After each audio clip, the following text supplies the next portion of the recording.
might actually be my end. I can try to fracture it. Yeah.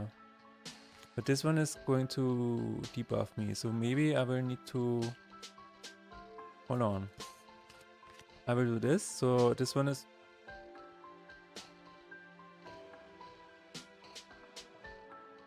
What the hell? I played a new card, why is it not targeting the nearest enemy?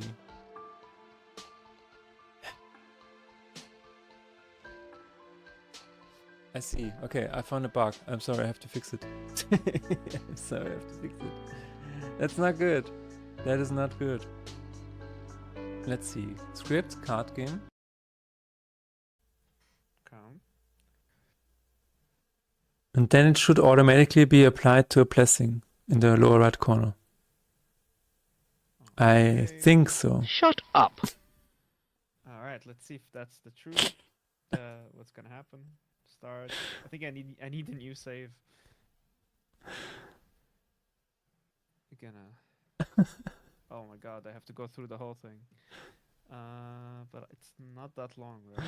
They just redeemed the sound effect that said, shut up. That's why people are laughing. Okay, but it worked. It is running in the lower right. A co-worker of mine, this was years ago, but he had a company laptop and he put it on the bedside, and the next day he came in with the laptop completely bent at the bottom because, you know, there's fans below the laptop, and it was sucking in the bed covers, the bed sheets. Yeah, then he was like, oh, maybe I need a new laptop. And I was, what did you do? And he said, I put it on the bed. Well, that was years ago though.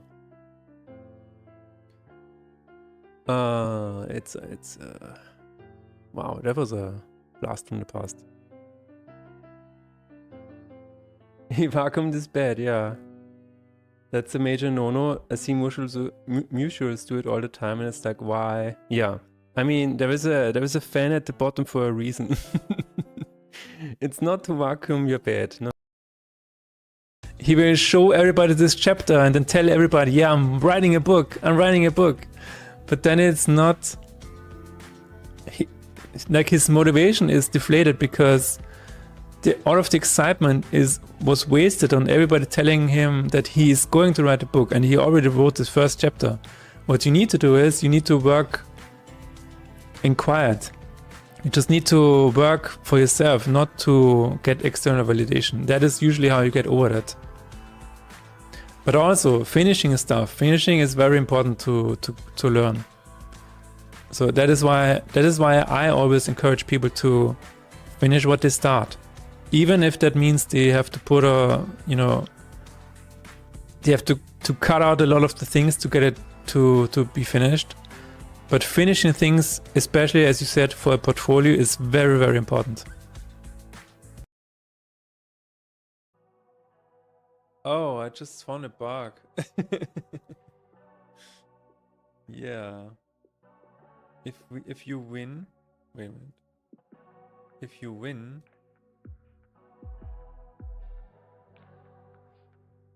you get the cool sparkles, and then you continue. And then the sparkles continue. Huh. You thought I didn't see it. You thought I wouldn't catch you, but I did. I did catch you. It's 5% chance of succeeding against you, then you don't expect it to hit the first time. But if it's something that you want something to succeed, at 5% you're like, of course I will get it the first time. 60% is over 50%, so it's more yes than I know. True, but I will tell you this much. If you, for example, if you try to craft something at 60% in Final Fantasy 14 or whatever, and then it keeps breaking. For example, if you try it at 60% and it breaks 10 times, then you're like, well, this is broken, right? This is not, something is wrong with the numbers because it's 60%. I expected as a human to succeed at least the second or third try. But true random doesn't care about that. 60%, the outcome is either true or false. Instead of letting people do quality work and trust them that they will do the work, we have all of these weird measurements that don't make any sense. It's just very strange. And then they're firing people, and they're firing the best people. They're firing senior coders because they just always use the time reviewing code written by others. So they don't produce their own code. So it looks like they are not working. It's so backwards. And then you're like, wait a minute, I cannot even add anything anymore without adding new bugs and stuff. So sometimes you just gotta sit down and refactor, right? But you know what the most painful thing about this is? Nobody cares. Nobody cares. No. It's like when you tell your customer or your players, yes, I just refactored the entire class and it's now super working well and whatever. Players will be like, well, okay. Alright, but where's my content? Where is my update? And you're like, well, this was all in preparation for the update. It just took a long time. But the value is really hard to convey with stuff like this. Have you played Ball XP? What the fuck is it? What is it?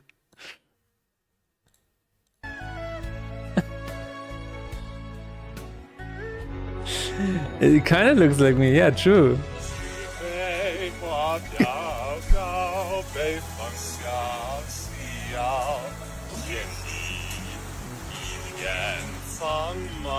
That is amazing.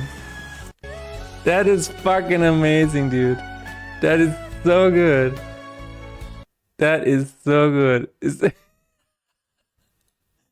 I'm gonna follow this dude and we'll try to, maybe we'll collab or whatever. It's hilarious, dude.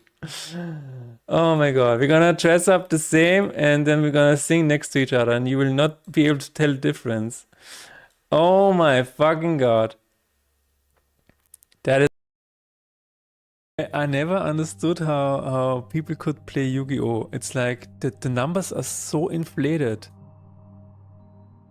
Well, let's do about 1000 damage. I'm like, what? Why? Why would you... just divide by 1000 and you're fine.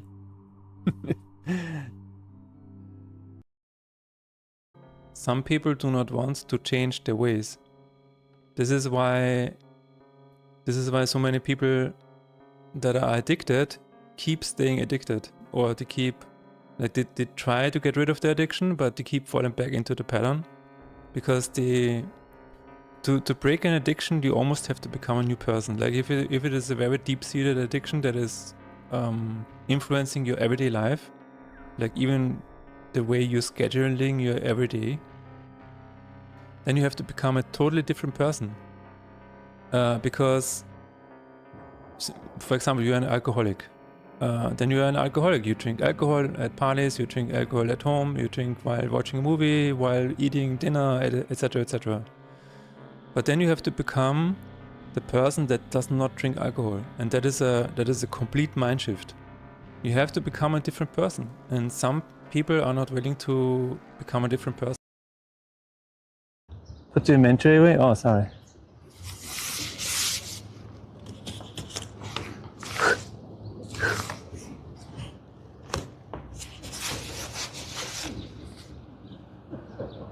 They think they're so special with the language.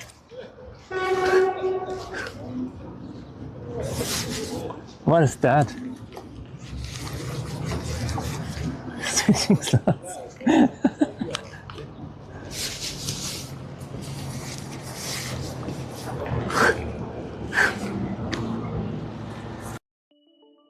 Oh, it's an enemy.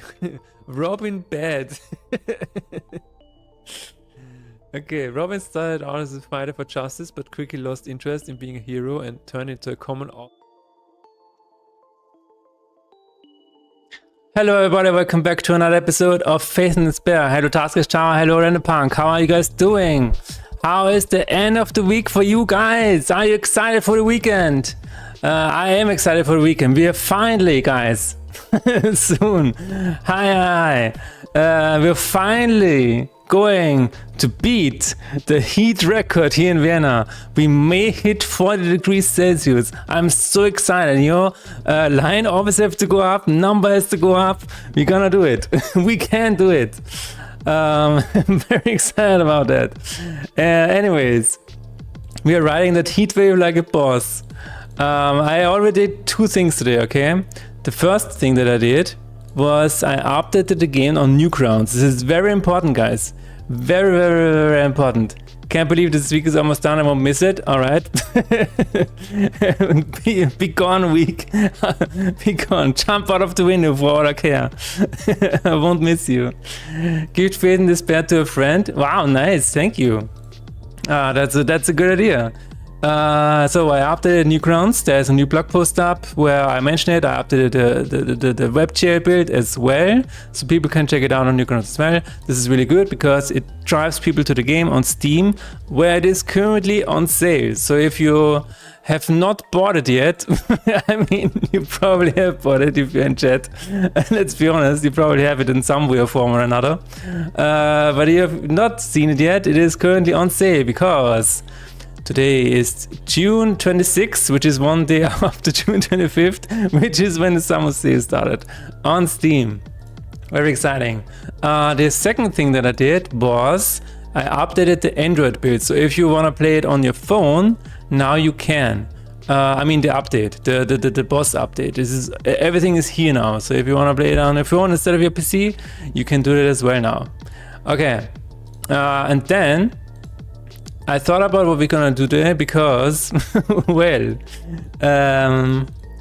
we always have to try and jinx it, so we don't have any bugs anymore. We have the map gone bug, the map disappearance bug, which Ludwig has not been able to reproduce anymore, so we're just gonna sit and wait for that one. But other than that, I don't see anything else happening at the moment. Like, I mean, small things, okay, yes, but no game breaking stuff, right?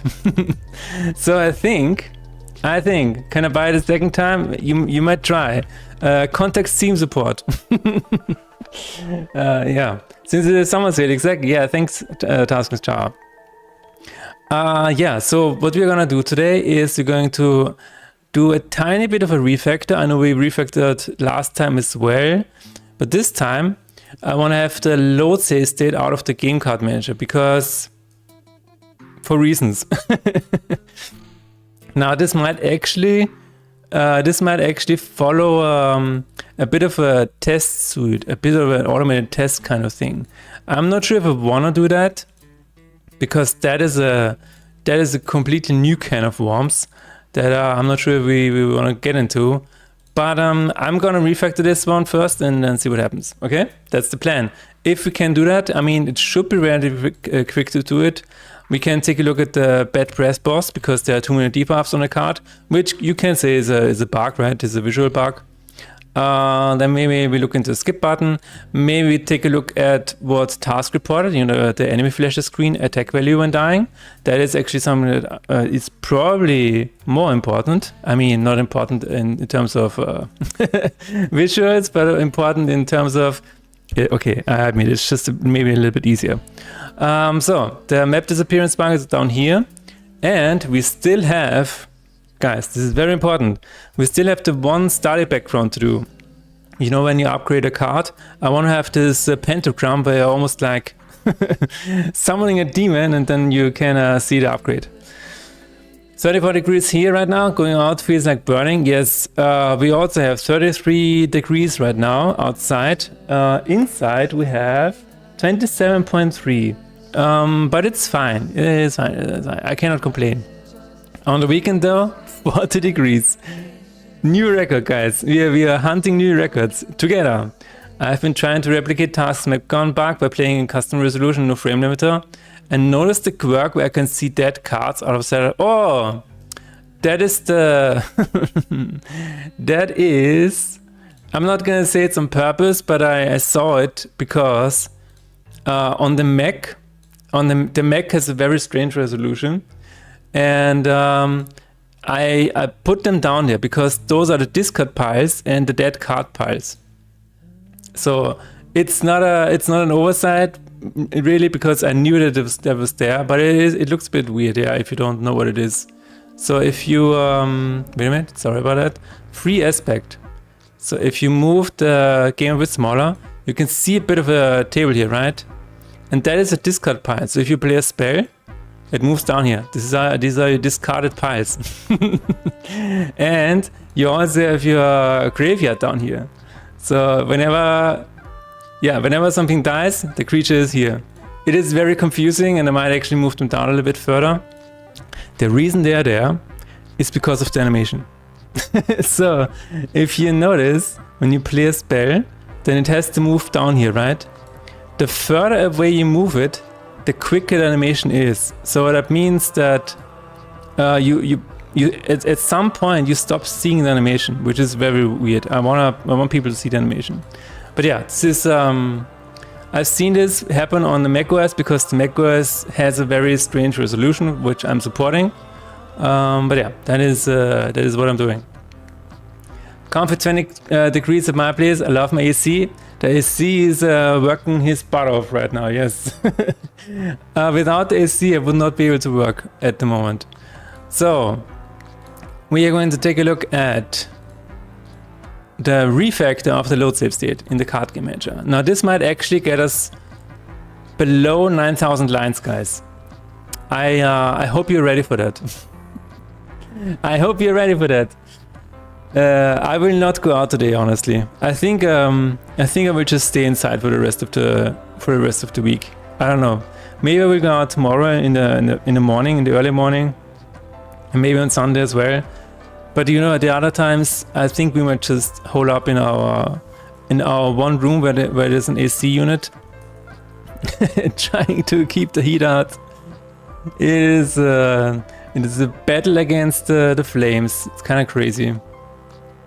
But yeah, what else? I'm happy to announce that this is so stupid. I shouldn't probably say it, but I'm happy to announce I officially have 20 hours of Chinese lessons now behind me. Yeah, yo, that's it. Okay, let's make the refactor. Load save state. That does not include all of the self-study, by the way. It's just the official lessons that I am taking with my teacher. I'm saying this because I got an achievement yesterday in the website. I'm like, okay, yeah, let's do it. Let's celebrate. Good luck on it. Thank you.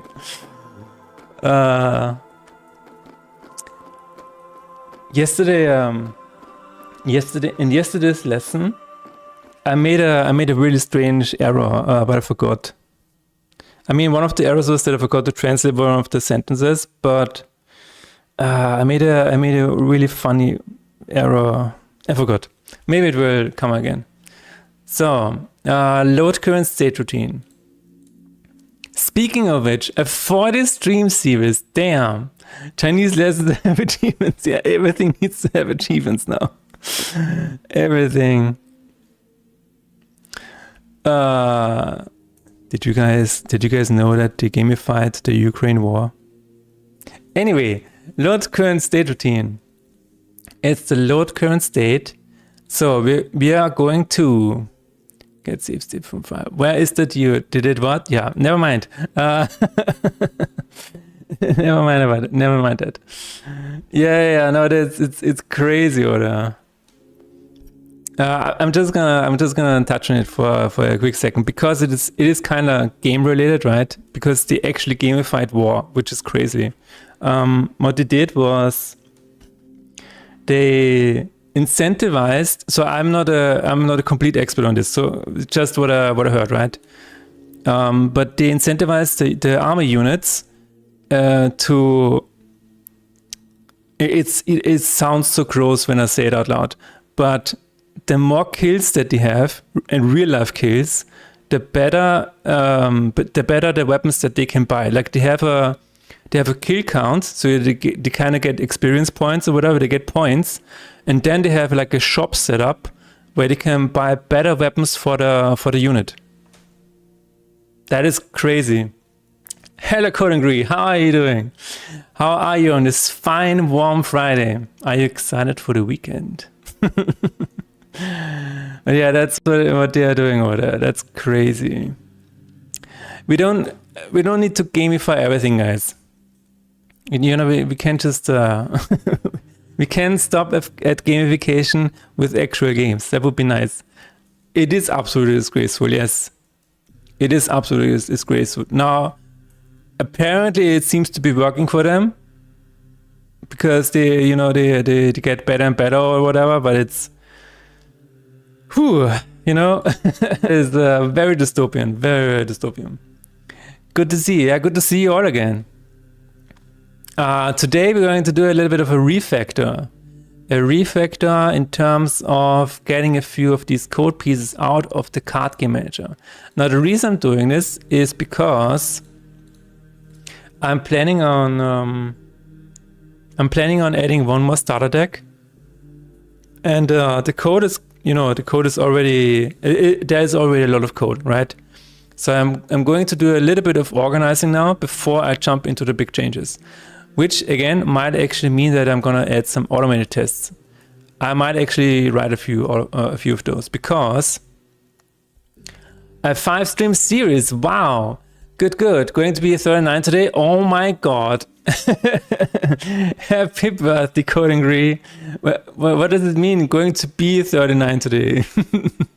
Dutch people are panicking. Even daycare is close to people working with the kids at home.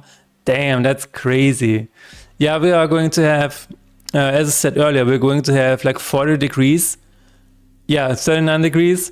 We're going to have 40 degrees supposedly on Sunday. Which is crazy. That is going to be a new record for us. It has never been, 40 degrees. Insane. What the hell? Our record up until now was 39.5 degrees or something like that. So we almost hit 40, but we might actually get 40 on Sunday. Please stop. Can we please stop with the heat? Thank you very much. But fortunately, we have an AC in an apartment, so we have a bit of a refuge where we can recover from the... if we ever go outside. We're going to survive. That is the gist of it. But hey, for people who don't have this option, or like, this is really, really bad. This is really, really bad. I'm doing well, thank you. That's about me forced to use AI at work. Oh, wait a minute. You're also being forced to use AI at work right now? Oh my god. I think you said this before, but it's like... I got a... Speaking of AI... In the company that I'm gonna work for, but I shouldn't say this aloud, but they said... They have sped up the workload because they're now using AI so much. So supposedly it's working for them. Now I still cannot see it, because the more AI you use, the more kind of technical debt you're building up, right? So I still cannot see that. But what if you don't care about the code, right? What if you just let AI work around the code? I don't know. But yeah, it might actually work for them, and they are like, we are so fast now that anybody who works only part-time for us is holding back the team. Because at the end of the week, they're so far ahead. I will see it before I believe it. I've been waiting a whole 2 weeks for website text contests from my boss, kept reminding him, and he finally gave up and said, just try this step with ChatGPT. No. Sure.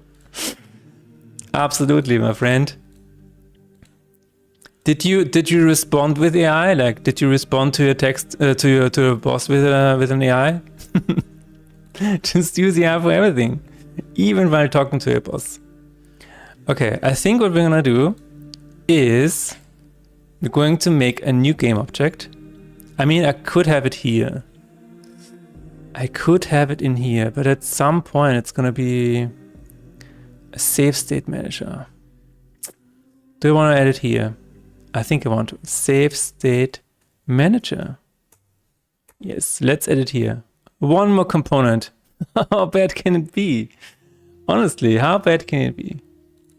We have officially created a new script that is going to house a lot of new code. I just realized I still have all of these scripts lying around here in the assets folder. But the thing is, Unity doesn't let me move them anymore. Unity at some point decided, you know what? No, this is now locked in stone. You cannot move anything around anymore. So even if I try to drag and drop these in here, Unity is like, nope. And the problem is, I cannot just move it with the Explorer, right? So because then you're killing all of the references to it. I don't know what is happening here exactly. But I wish I could just move that here, but you see, it's not letting me. It's not letting me. I have no idea why. It is so weird. I cannot move the scripts anymore. So I guess I kind of have to live with that. I might actually, now that I think about it, I might actually try opening it on a different system. Maybe that will help. But yeah, here it is. A blank slate, ladies and gentlemen. Save state manager. Oh my god, it's beautiful. We are going to have a public save state manager. Oh my god, beautiful. Save state manager. Now this is what I treat myself, right? The big boss update is done as far as I know. I don't see any other game breaking bugs. So I'm treating myself to a little bit of a refactor. This is like candy to me, okay? This is this is the reward that I give myself. I really like doing that. Okay, save state manager, and we're gonna move the first function out of it. We're just gonna take one function and move it out. And give state gets, yeah, this is the one that we're gonna take. Poof, move it over here. And we're gonna say public. Hell yes. This is gonna be beautiful, guys. Nothing is gonna work after this. I love it. I absolutely love it. So, and now we have to say get save state from file, save state manager.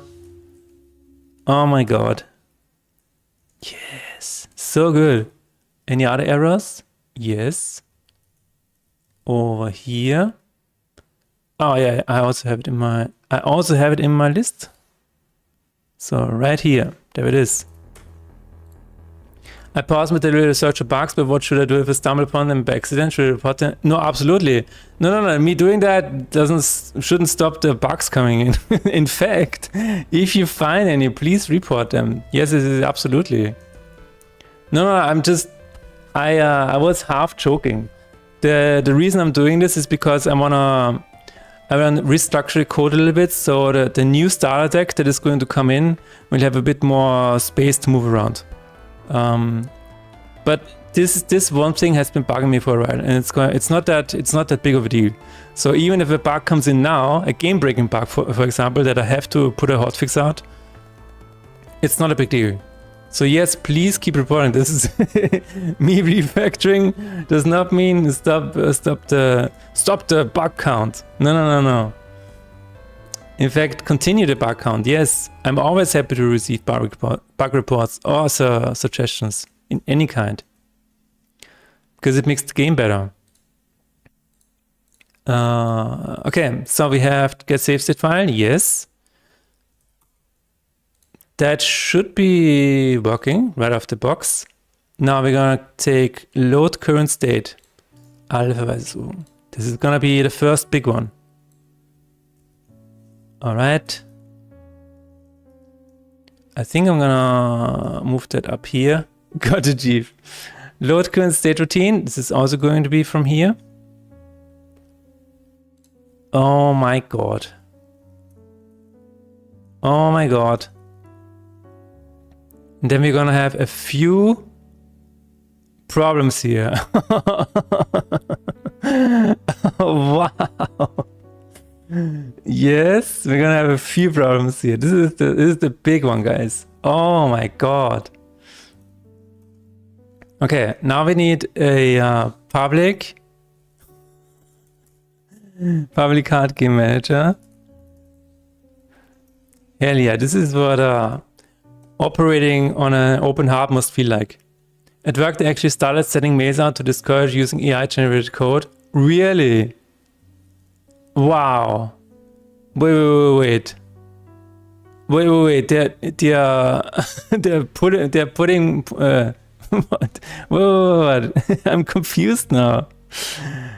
They're going back on that? That is interesting. So wait, did your company initially motivate people to use AI generated code, and now they're trying to go back on that? I'm kind of curious what reasons they are giving for that. Never motivated. Okay. Interesting.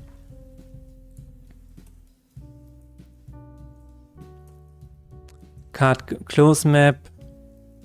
Card game. Set game. Clear board. Oh my god. Yes. Card game manager. Clear deck, clear board. So both of these are probably not public, right? Yes. That's fine. That is fine. Looking at death. Card game manager. Card game looking at death. Card game manager. Card scene master. Looking at death. And now it's like we noticed some people are using it, but keep in mind, insert a bunch of discouraging remarks here. I personally don't know anyone using it, to be honest. Interesting. So don't dox yourself or whatever, but are you working like a high risk environment? Like your code is doing something very important, like working with money or hospitals, or do you think that's the reason why you're not encouraged to use AI, or what do you think is the reason here? Or it's just because your CEO or your higher ups do not trust it yet, or do not trust it at all? I'm really curious because like most companies that I know of,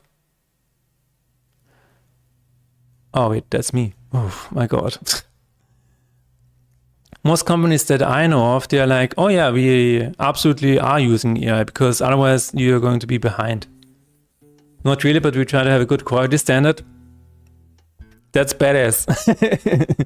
That's badass. Hell yeah. That sounds really good. Having standards, my god. What do you mean? You don't want to make like quick bucks for your shareholders without long-term sights ahead? It is sensitive in terms of privacy, but I don't think that is the issue. Okay. Interesting.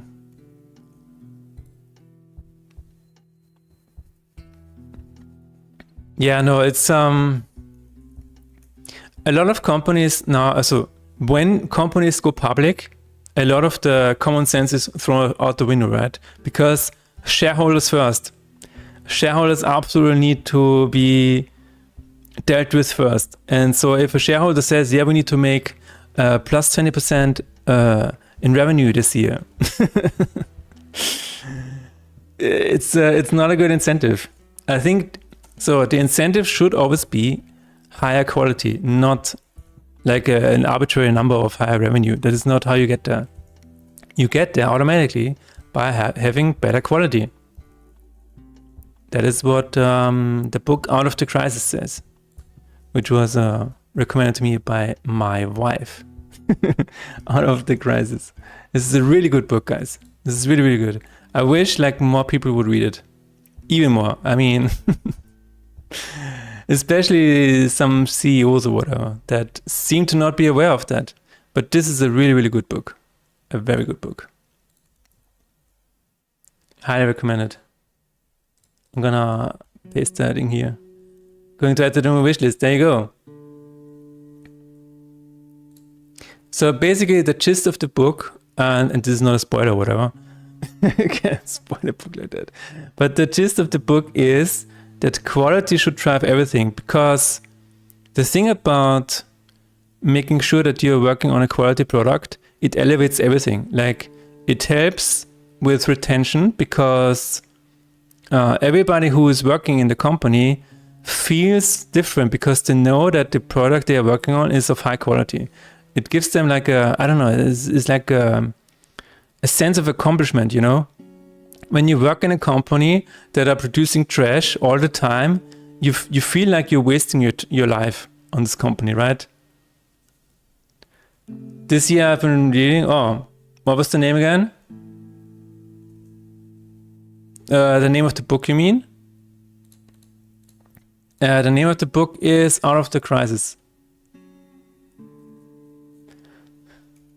So yeah, if you're working in a company that produces low quality products, you always feel like you're wasting your life, right? So if you're in a company which is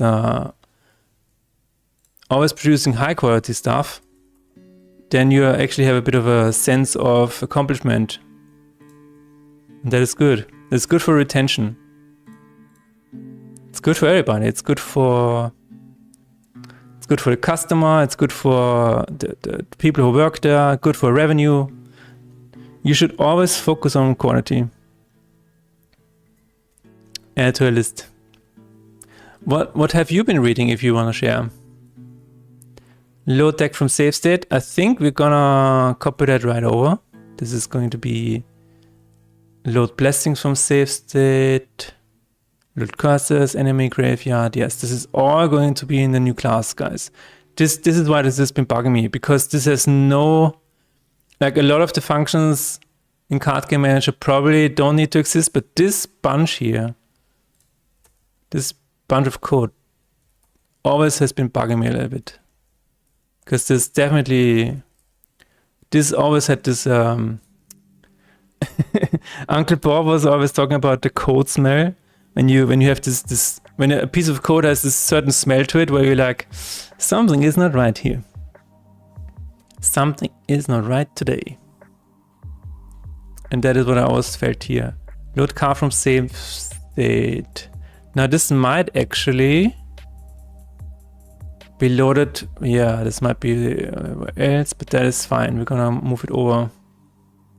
We are going to move it over. Save state manager, I think, is a very important class to have. Okay, move it over here. Run creator, run statistics. That's crazy how it is, so insane how coupled it is with the card game manager. This here, the Doom guy. Oh, oh my god, Spelunky was a really good book. Astrophysics for people in a hurry, nice. Blood, Sweat and Pixels. Wait a minute. Is this the one that I read, or was it the other one? Because he has written two, right? Blood, Sweat and Pixels. Blood, Sweat and Pixels. Did I read this one? Or was it the other one? Oh, this was 2017. Okay, yeah, this was the first one. Yeah, okay. No, I read this one. I didn't read the second one. I didn't read the second one yet. I think the second one was Press Reset. Probably. And he also had one about Blizzard, right? Okay, what was the other one? Doom Volume 1, Doom Volume 2. Wait a minute, is Doom Volume 1 and Volume 2 about the making of Doom, or is it kind of like a in the Doom world, a story about in the Doom world? But I did read about. Did I read the Doom guy? I did definitely read one of those books. Ah, the Doom guy is live in first person. Okay, no, I did not read that one. I read Masters of Doom. This one came out in 2003. I read it in 2023. Okay. Masters of Doom was also really good. I really liked that one. Now I probably should read Doomguy as well, but I feel like I don't know. what is John Romero's side going to be? Because I think Masters of Doom basically covers it. I'm not really sure. But at some point I'm also gonna read that one, I guess. After this one I was a bit, I have read a lot about the two Johns. I think for now I'm fine with not reading that one, but it's on my list.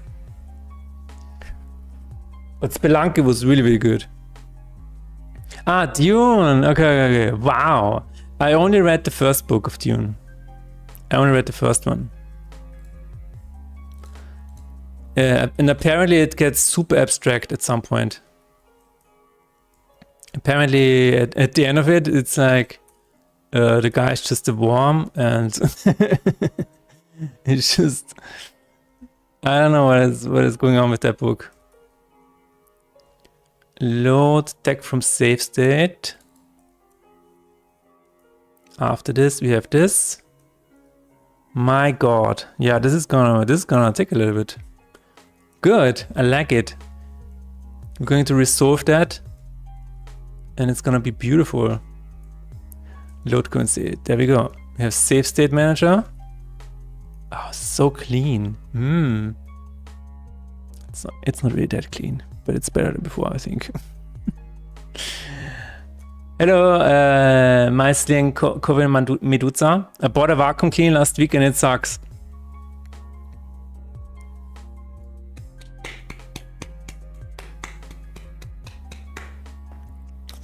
Well, congrats. Congratulations. That was a good one. How are you doing? I assume you're really excited about your about your vacuum cleaner now. We are currently refactoring a little bit, so that's why our code is in shambles. But with this stream, we're gonna put it all together again. First, you gotta tear it down so you can rebuild it with a bit more intent behind it. Yeah, this is a bit of a problem here, but it's fine. It should be fine. Yes. Load side. Oh, the side effect origin cards.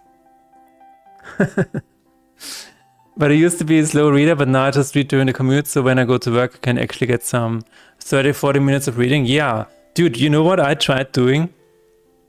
Because I don't know what it is about humanity, but at some point, everybody switched to watching YouTube while eating. Everybody.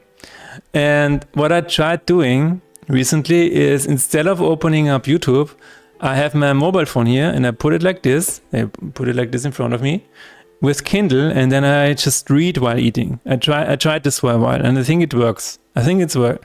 The first time was quite awkward because, it was like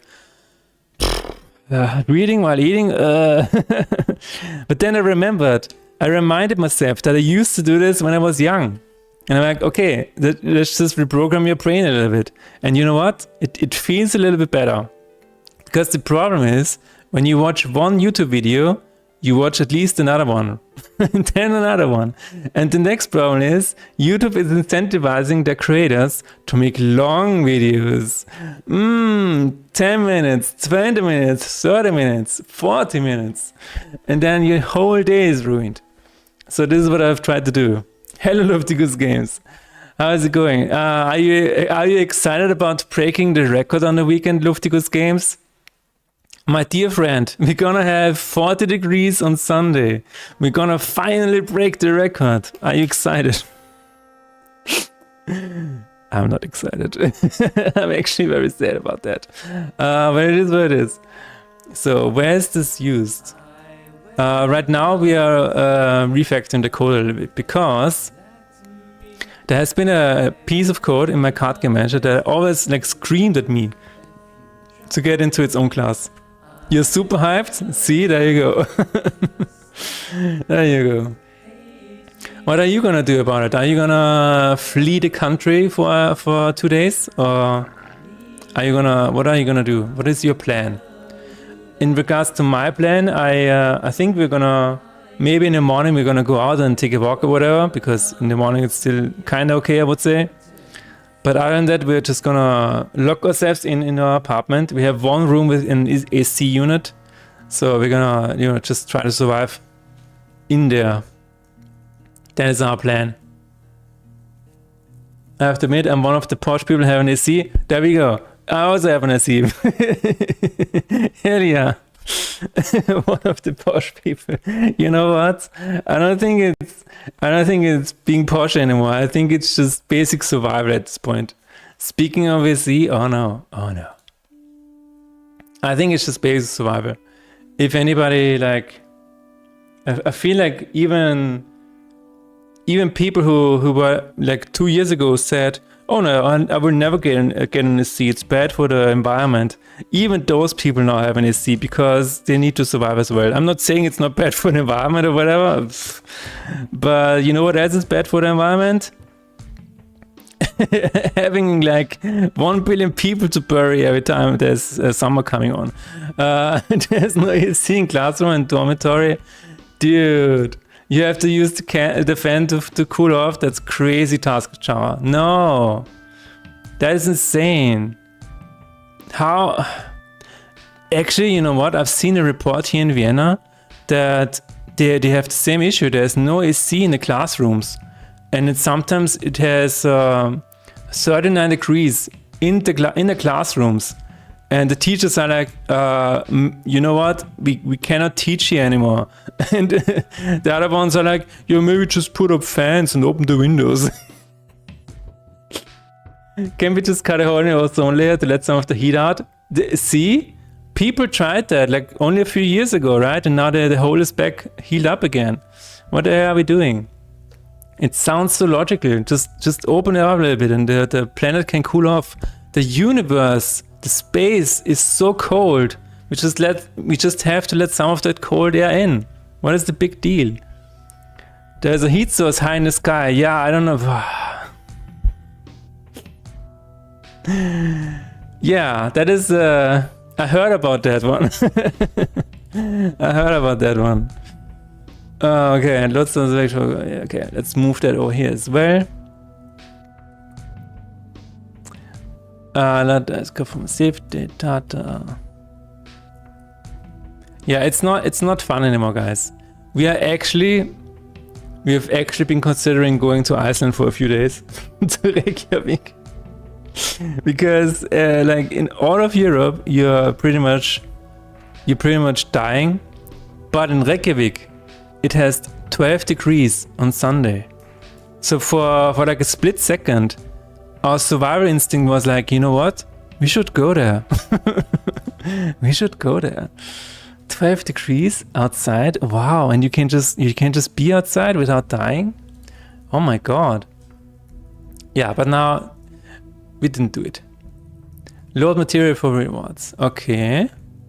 Who else has extras? Nobody. Nice. Let's move that over here as well. Yeah, it's not fun anymore. It is not fun anymore. Hide map UI. This is a card game manager function. Then show fight UI. Game state is a card game manager function as well. Show reader button is card game manager function. And over here as well. What are you cooking today? So I'm currently refactoring a part of my code because a big update has just dropped for this game, and most of the worst bugs have been fixed. There are a few ones I think still in the game, like apparently you can make the map disappear, but we have not been able to find the source of that bug. And some other minor things that layout issues or whatever, but no game breaking bugs at the moment. And I'm also saying this aloud to jinx it so they appear. So I'm trying to refactor a piece of the code because the save state manager, which is responsible for loading a save state whenever you press continue or whatever. It has been in Card Game Manager for a while, and like there's, you know, a lot of functions, like at least 300 lines at the moment. Maybe it's going to be 500 at the end of this, and they don't have anything to do like with the Card Game Manager. So I wanted to do this for a while, and now that the update is out and kind of safe, I feel like it's a good time to do it. And also in preparation of the new update, because at the end of the year for Winter Sale, I want to have another big update out with a new starter deck and new Lacra and whatever.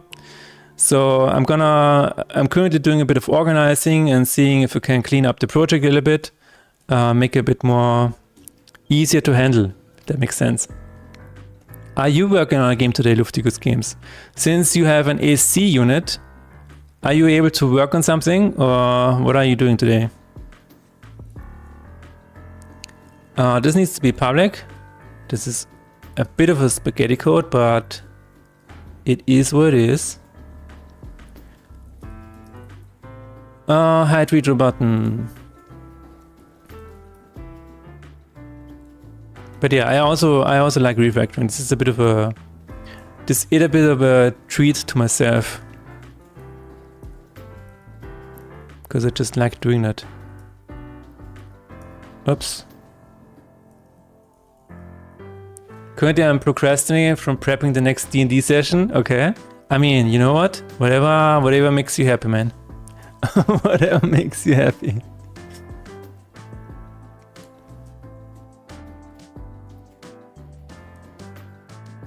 How is your game coming along in general, your new one? In a random generator, show map. Okay. Add card to deck, no trigger. Deck line cards. Update texts. Public void. Alright. Then we have inventory. Create material from save state. Now this sounds like a save state function. Yes. Give that to me. I'm gonna take all of the references to it. And put it down here. Now we have all of the reference to that. Save state. Manager. Put that one here as well. Huh? Ah, okay, no. Get card manager, save state manager. Cool. But yeah, this is what I'm currently working on. The next update, as I said earlier, is going to have at least one starter deck where you are actually worshipping the sun. I cannot wait to implement that. Maybe another game mode, I'm not really sure. Those are the big ones. I definitely want to have new atonements. I want to have at least 5 new atonements where the gameplay changes if you enable them. Those are the big plans. Oh yeah, new music. Yeah, tons of new music. That is the plan. I want to finally collaborate with my Chinese brother. Chinese, not Chinese. My long lost brother. That's what I should say. And bang out some tunes. Also, I was thinking about collaborating with Colton, who is a banjo player. Could be cool. We're doing some co-working days next week where we both focus on some key features and try to get them done in a game jam manner. Nice. That's cool.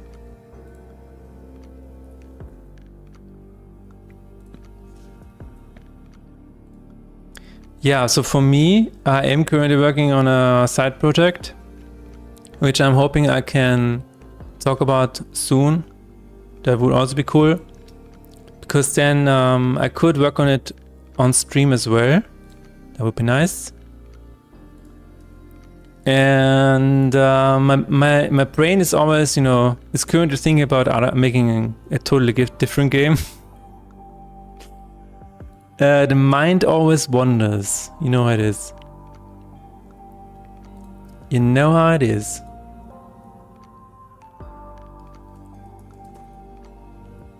The mind always wanders and wants something new. The side project is obviously done in Godot, right? Unfortunately not.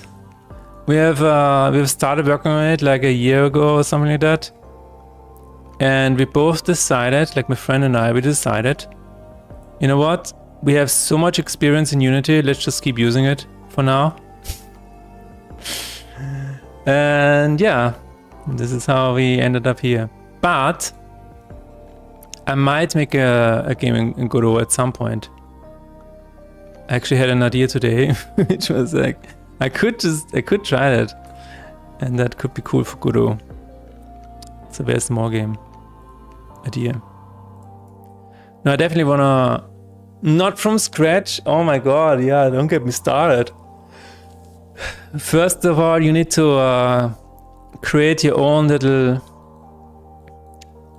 reactor, so you can create your own power, and then you need to mine your own ore, your own silicon, and then you make your own computer, your own CPU and GPU. And slowly but surely you can start writing your own assembler code to make your character appear on screen.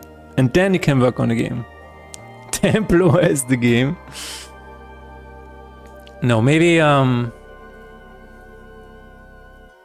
maybe we can just all move on to Steam machines for our main PCs.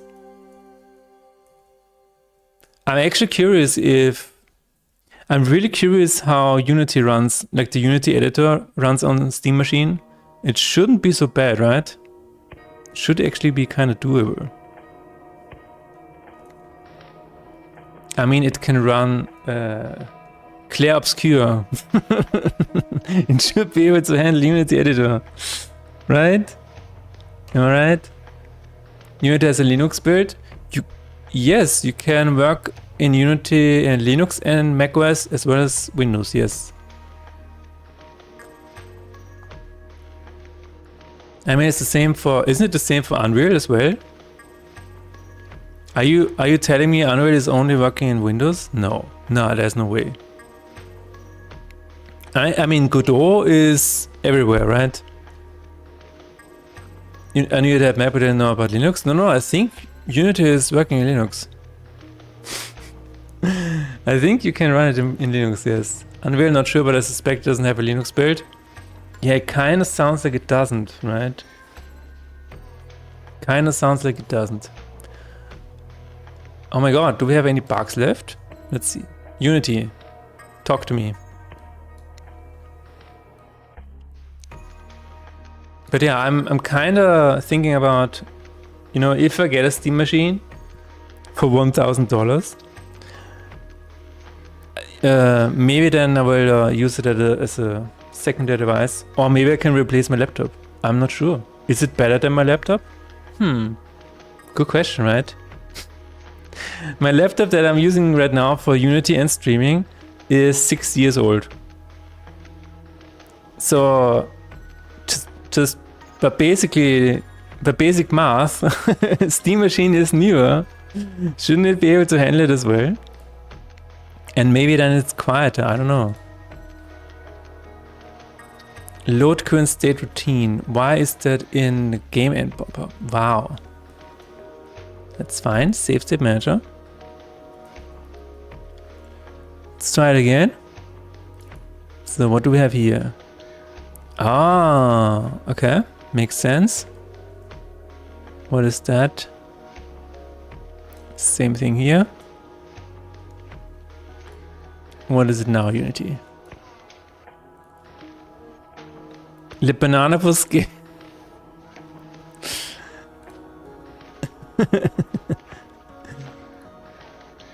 Maybe it's the tone dev? What? What are you talking about?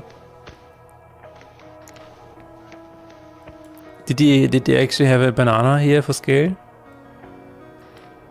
You know what? If you don't buy GTA 6, you might be able to buy a Steam Machine. Did you guys hear? Apparently in GTA 6, you know, you have two versions, right? You have the basic version that costs $80, and you have the full version that costs $100. Now I just said full version because if you get the deluxe version, you will be able to enter some of the stores in the game. So if you only have the standard edition, you will not be able to enter some of the cosmetic stores. So if you walk around through the city and you see a store, it might just be like closed because you didn't buy the full version or whatever. And I said full version because I feel like this at this point $100 gets you the full version. And $80 just gets you the light, the GTA 6 light experience. It is actually crazy, yeah. Like I'm really wondering how they're gonna do that in the game. Like, do you really have a store there that you can actually see in free space? And then it's like, do you have the closed sign and they have a little asterisk over there and it says, because you didn't buy the $100 version? Why? Sounds very, I don't know. Because of $20? It feels like they're, you know, shutting some of the content out, which is kind of weird. Like it's something you shouldn't do, probably. If you have something in the game that people can physically enter, right, or physically interact with, and then you're like, nope. Do you want to upgrade for $20 to enter the store? I don't know. We have one more. Yeah, okay. The card game manager does not have the reference yet. It's so Techneck. Techneck. You need to be you need to become one of the posh people to also buy an AC unit for apartment. Techneck, no, don't die. But yeah, we're gonna finally get a new record tomorrow or on Sunday. 40 degrees in Vienna, guys. It's incredible. I just got back from bouldering. Oh my god, you must be you must be like a walking waterfall. Very rains in Europe today. Thank you very much. I mean, apparently we're gonna have. Apparently, it's gonna rain on Tuesday at least, or Wednesday. Tuesday is raining, and then it's gonna go down a little bit. If this can be trusted, you never know if this can be trusted. But it looks like it's below 30 degrees for like the next 1 or 2 weeks. So we just have to survive this part and then we will see. But dude, bouldering in 34 degrees, oh my god. That's nice news. Yeah, I think it's gonna, like usually, and I might jinx it, but usually it's only the last week of June or whatever that is the hottest. And then you still get a few hot days, but it's not like 40 degrees or whatever. But I might be completely wrong. And we were gonna get another 40 degrees, I don't know, in July or August. I'm gonna play badminton tonight too. That's gonna be fun. Oh my god, that's tonight? I thought it was gonna be like on Saturday or something like that. Saturday at noon. Damn. Yeah. Rip. Yes, tomorrow too. Oh my god. Techneck. At least make sure to drink a lot, alright? Drink a lot of water and a lot of magnesium. Okay, so this should work now. Unity, what do you think? Did we succeed in refactoring this or not? And the verdict is...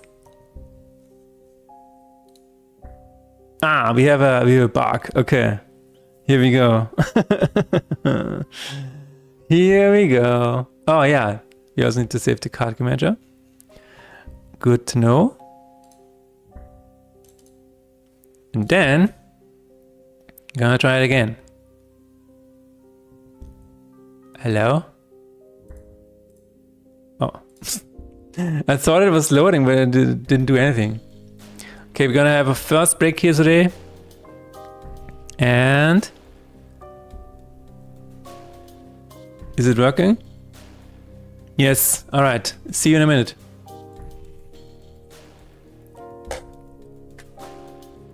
What broke? It was just a reference.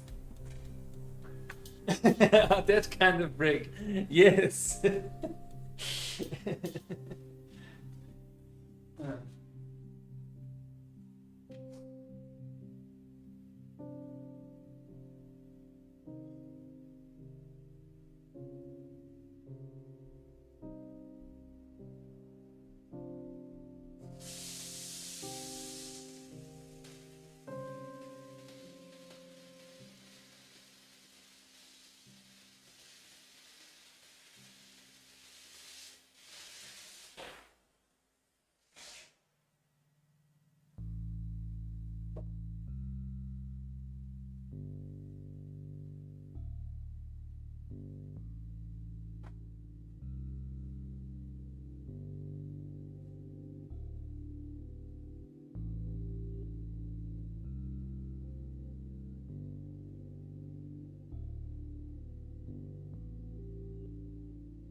It's broken into Marship's apartment. It's a takeover. Oh no. Hello Nixonale, how are you? Is everyone looking forward to the weekend? Yes, because we are finally, as I said before, and I will keep saying it, we're finally going to hit a record high in Vienna. We're going to hit 40 degrees. Up until now, we only had like 39.5 degrees, but those are rookie numbers. We need to go to 40 and beyond. Oh, it was 37.7. Never mind. 37.7 in 2012. 2012, as anybody knows, is when the world ended. So right now we're all in purgatory. Love the hydration break. 40 is just for stars. Exactly. 40 is like rookie numbers. We need to have higher numbers.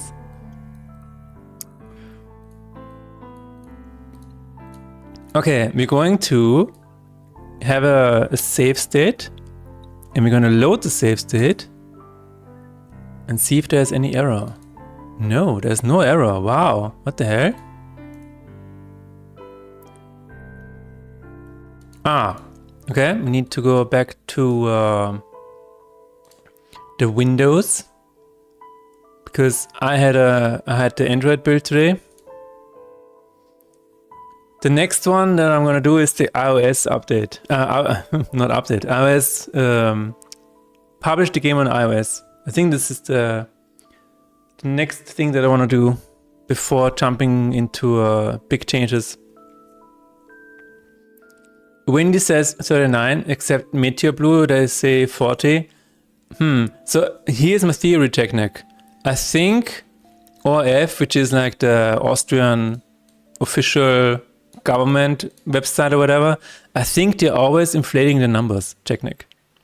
I think they're just gonna they always have like +1 or +2 degrees to turn everything into a mass hysteria.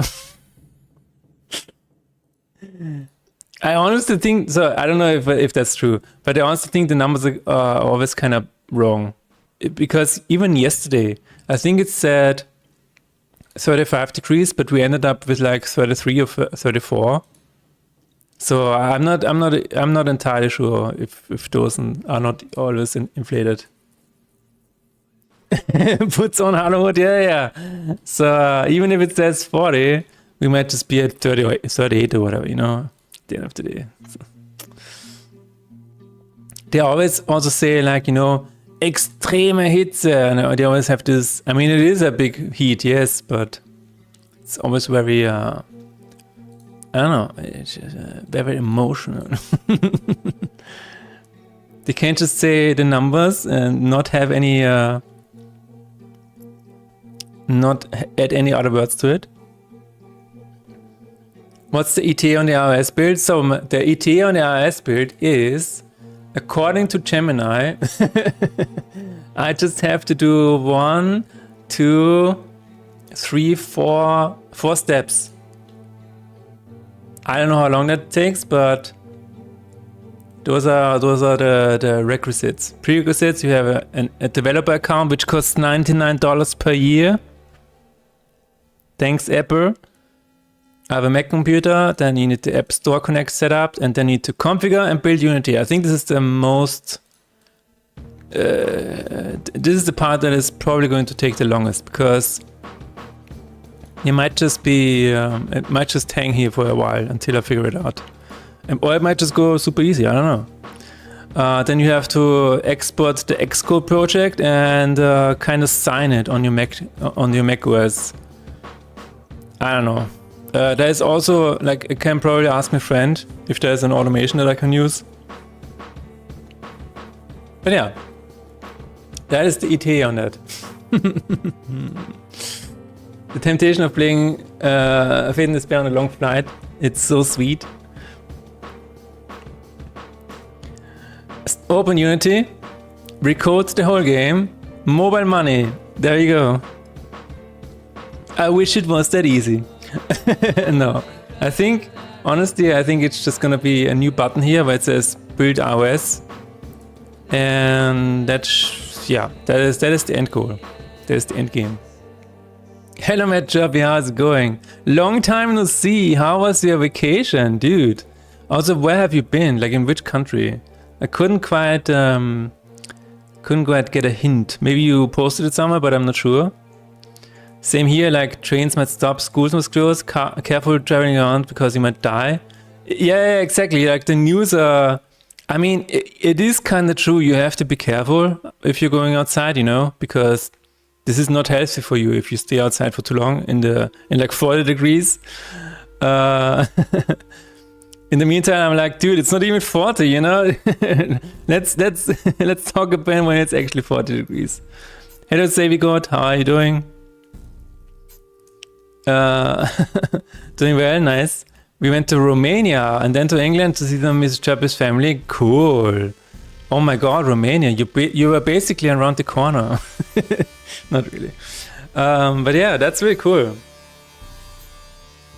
Is it? Wait a minute. Now that you're back in Sweden, how hot is it in Sweden compared to Romania? I would assume it's hotter in Romania, right? But dude, we're gonna have, and I'm gonna say it again, we're going to have 40 degrees here in Vienna on Sunday. Ah. Hello, folks in the Twitch. Taskless Shara, is that you? Are you on YouTube now? Taskless Shara moved to YouTube. Proper heat wave in London, so that was probably hottest. Oh damn. Yeah. Gotta ride the heat wave like a pro. But yeah, in the meantime, while you were gone, I released a new update. I released a few hot fixes. Hot fixes also because it was very hot here in Vienna, of course. And I think I'm finally done with the big update. And now I can recover from the update a little bit and do some reorganizing in the project. Maybe do an iOS release right now. I think this would be a good time. I have started looking into it and we will see. Should be a good time. And I've already done a bit of refactoring today because a lot of these functions shouldn't have been in Card Game Manager from the get-go, and now they're gone. And I feel like Unity is telling me it's all working. So I'm kinda ecstatic about that. Even Sweden is pretty hot right now, yeah. So Task is shy playing the view gun, there we go. Task is shy. It's doing its job. But yeah, so this weekend, right, because it has apparently 40 degrees, my wife and I, we were kind of having a knee-jerk reaction. We were like, should we leave the country? Should we leave the continent? What are we gonna do? And we looked into flying to other countries in Europe, and it's like, oh my god, it's hot everywhere. What are we gonna do? And then we found this little island, and it's called Iceland. And we were like, oh, in Reykjavik it has 12 degrees on Sunday, and we're like, should we fly there for 3 days? Should we really do it? But then in the end we were like, you know what? No, I think this is a bit too much. We're going to survive. It's fine.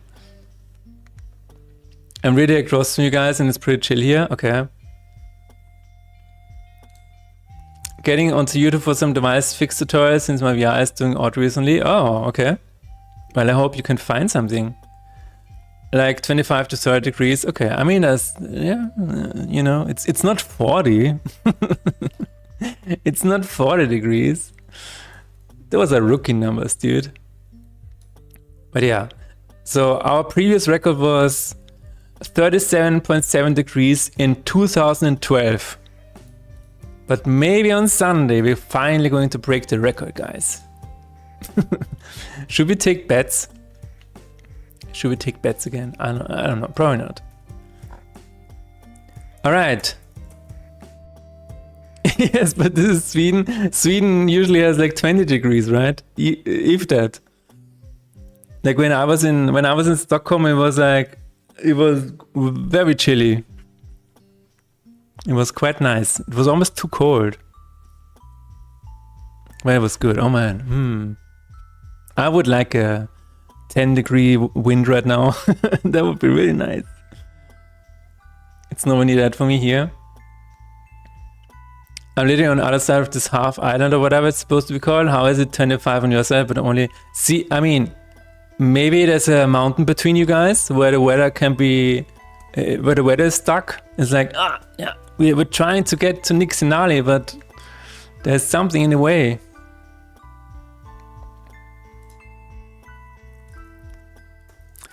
Okay, we are going to take a look at a way where we can possibly, maybe fix the numbers flashing when something dies. I think this would actually be a really cool one. Okay, let's get into a situation where an enemy dies, or any card dies, actually. Oh my god, a 35 stream streak. Oh my god, hello Ludwig. Heated bug fixing, yes. Did you... So Ludwig on Wednesday, I think, or on Monday, I don't know. He found a bug where the map disappeared. And it happened to him 3 times in a row. But then we couldn't reproduce it anymore. So I don't know what happened. I don't know what happened. Now we are living with this knowledge that something in the game triggers the map disappearing. Yeah, it's good for my sleep. No, I didn't. Oh no. It was Wednesday, okay. It was Wednesday, lol. Do you not know what day it is? Oh my god. A peninsula in English. There you go. Are you excited to be back, Matt Chirpy? To be back on the game dev grind? I heard you have a new game idea. Couldn't repeat it yet. This is what happens to game devs, I guess. if they are away from their computers for very long, then it's like, oh, the brain is like, yeah, I have this other idea as well. Do you want it? And you're like, no, I'm still working on it. And the brain is like, but do you want this? Do you want this? It's like, okay, I'm gonna write it down for later. And the brain is like, for later? How about now? I'm stressing, man. But yeah, good to be back. Yeah.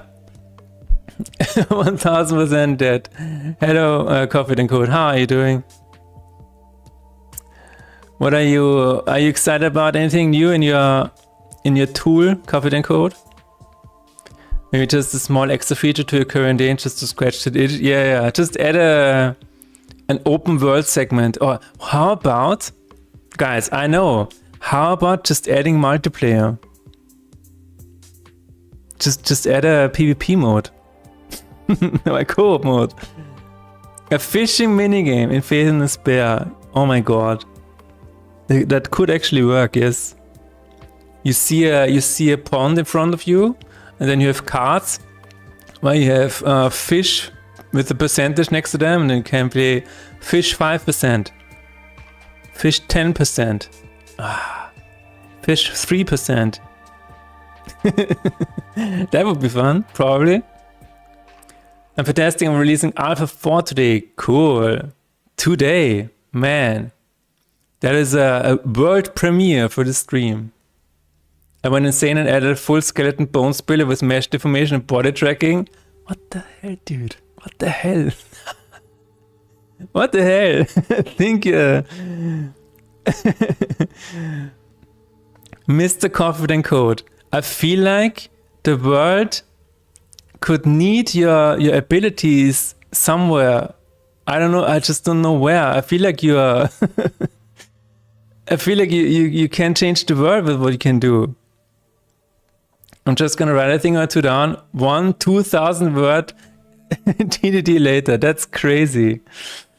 Wow. That is insane. Yeah, today in the morning I also had a small idea where I'm like, you know what would be fun? X and Y and Z, and then I asked my wife about it, and she's like, yeah, and what about this and this and this? And I'm like, oh my god, this could really work. Could be really fun. I will not change the world, but I might just change all of Twitch. Yeah, here's a code is on a mission. That's hilarious.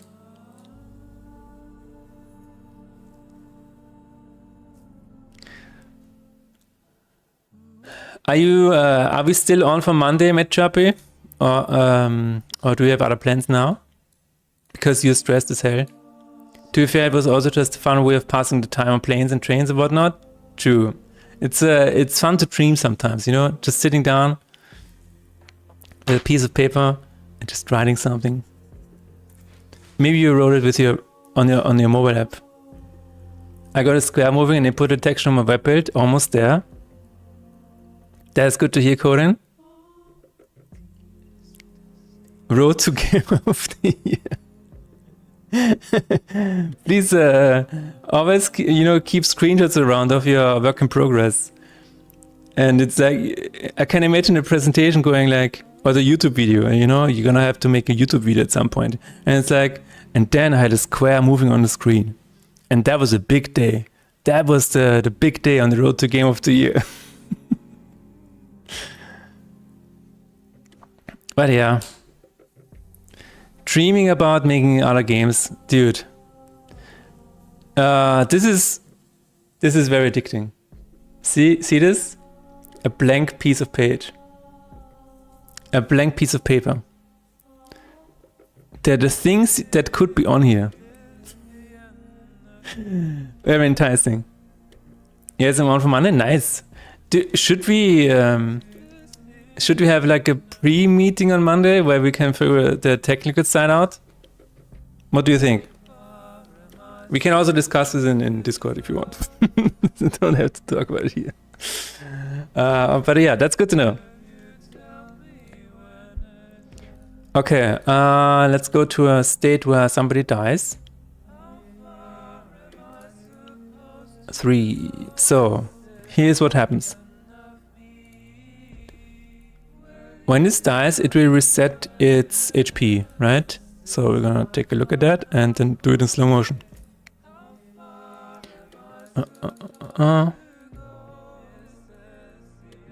4 damage. Right now it has 0. Oh, it just disappears.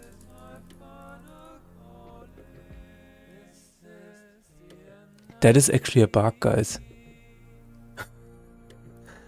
It shouldn't just disappear, it should fade in. Do you want to know my social security number 2? Yes. Yeah, we could. That would probably be a good idea. Yes. Okay. So, we need to figure out a time for that. Maybe somewhere early in the afternoon or like at 1 PM or something like that. I think early is not good for me on Monday, but that could work. Wait a minute, that was actually a bug. Because it should fade.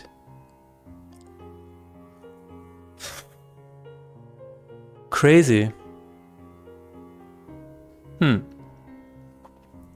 yeah, let me know your social security number. That would be nice. Then I can impersonate you everywhere.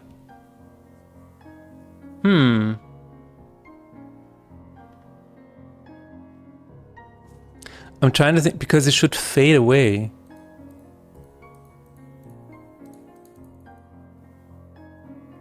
Actually strange. So this is the VFX enemy death effect, yes. I think this has an animation on it, right? Yeah, okay. Let's take a look. Can I post the link? It includes the F word though. Figma? Figure? Yes, you can. We'll figure something out. Yes, absolutely.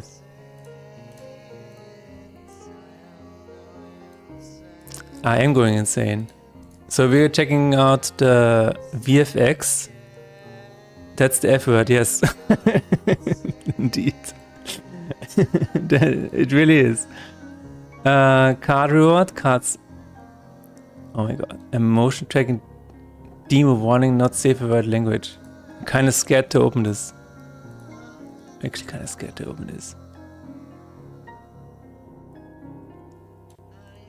Show me your feet. Show me your fucking feet. Oh my god. I don't know if you can hear that because I don't know if the audio source is correct. But it says, show me your feet. Show me your Figma feet. Show me your feet. But this Show is me your fucking feet. this is motion tracked through your application, through your plugin, right? Show me your feet. Show me your Motion tracking demo. Show me your feet. It even has the leaves. So the leaves are motion tracked to your arms or whatever. Show me your feet. Something like that. Show me your fucking feet. Show me your feet. Yes, I was shaking my head and arms to make this head and leaves move. Nice. Oh my god. So, wait a minute. Are you saying that the plant has bones now?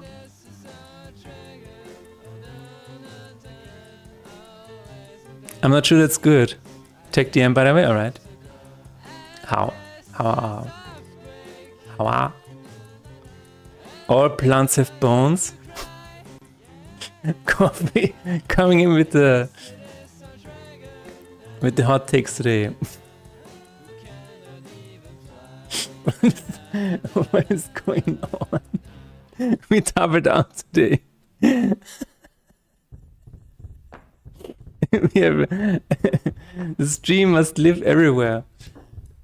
That's hilarious. Okay. Well, I'm going to take a look at the card death effect. Let's see. Card upgrade, card enemy death. There it is. It should. Wait a minute. Okay, let's see the animator. Animation. So it should fade in. Maybe it is fading in, but the card is gone.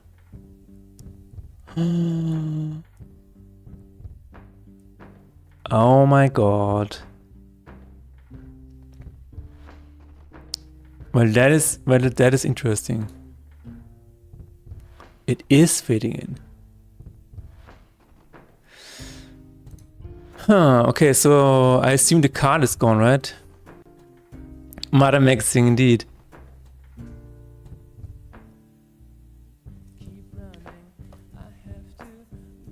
What is everybody's dream game that they would like to make at some point in their lives?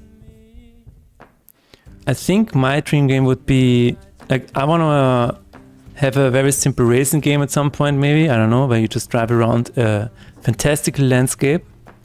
Maybe a small RPG. I think those are my go-to dream games. Probably don't want to make another puzzle game. Let's see. It's something simple, you know? I don't know so many. Oh. I mean, running around with a square is a pretty good one, coding. I want to continue with Scuba Sim prototype. Wow. Would also like to do a stats game, something like PS1 MSG. MTS. MSG is the thing that people add to the noodles, to the rice. You wanna have some MSG? Tastes really good. Is it possible that I saw flashing numbers also in a normal fight? I was not sure if I did see numbers resetting in some frames. No, absolutely. It is because whenever a card dies, the numbers are immediately reset, Ludwig. So you will see that the flashing numbers immediately. It's not just green or whatever. I actually am looking at that right now. So this is enemy flashes green attack value when dying. This is what I'm looking at right now. But I also saw a different bug where when the card dies, and we're just gonna take a look at what is happening to this guy. Demon number 1, what are you doing? So when it dies, let's see what happens. I feel like in the Simpsons episode, you know, you can see it's exactly where his heart is breaking. Okay, where are you? Demon, where are you? Oh, you're still here. Wait a minute, the demon is still here?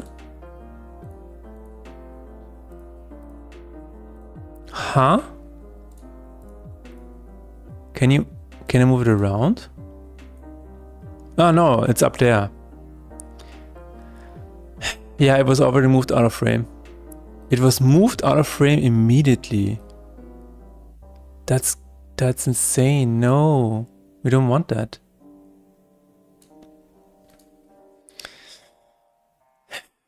There was probably a reason why I did it. Okay. Puzzle game where it tricks you? I mean, yes. A puzzle game where you are the puzzle. Aren't we all kind of puzzles?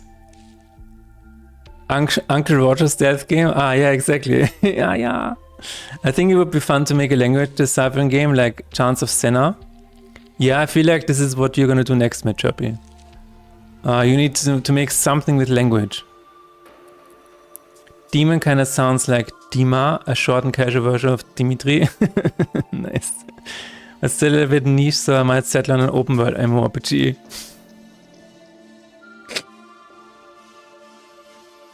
I don't know why this is so funny.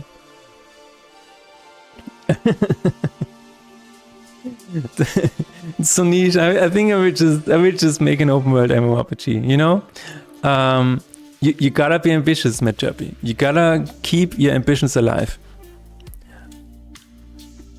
What is that? All flowers have bones. No. No. No. The flowers have bones, everybody. We gotta tell the vegetarian and vegan community.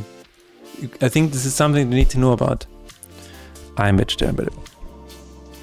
A game where you have to kill your enemies using a variety of firearms. Barion. Barion, I think you're onto something. Let me write that down. A game? Wait, what was that? Where you have to kill your enemies using a variety of firearms. I'm gonna use that and become a millionaire, and I will not credit you. I also have a small artistic thing that I would like to put out, like a short 5 to 10 minute thing, maybe just 3 on each. Yeah, Corinne, maybe if you have that in your mind or whatever, you need to get it out. More bones than Half-Life 1 characters. You might be right. You might be right. How many bones does a scientist have in Half-Life? 3? 3 plus 1. Like a kind of point and click, but very linear, not very passively done with watercolor. Oh, that sounds really nice. The multiplayer of MMO means that multiple sure people... this is the right way? No, probably not. Multiple people would like to play it, so it has been a good idea. Ah, so that is... Yeah, matchup, yes. Yeah, maybe... maybe, you know, something asynchronous, where you place a message down, and you don't have to be online at the same time, right? It's just asynchronous, so you place the message, and somebody else loads his game up or loads her game up, and then they can see the message. That is already kind of MMO. I don't know. It kind of feels like it. So maybe you don't have to see the other player, but you can have other interactions with other people. Finger butt hole, for example. You know, a very good example. Baron is here. Yes. Hi. I like that auto battle genre, but I wanted to make it in 3D with driving a battle tank, but having a different weapons on a tank which work like in a tower defense game. What? An auto battle genre in 3D with driving a battle tank, but having different weapons on a tank which work like in a tower defense game. Yeah. Well.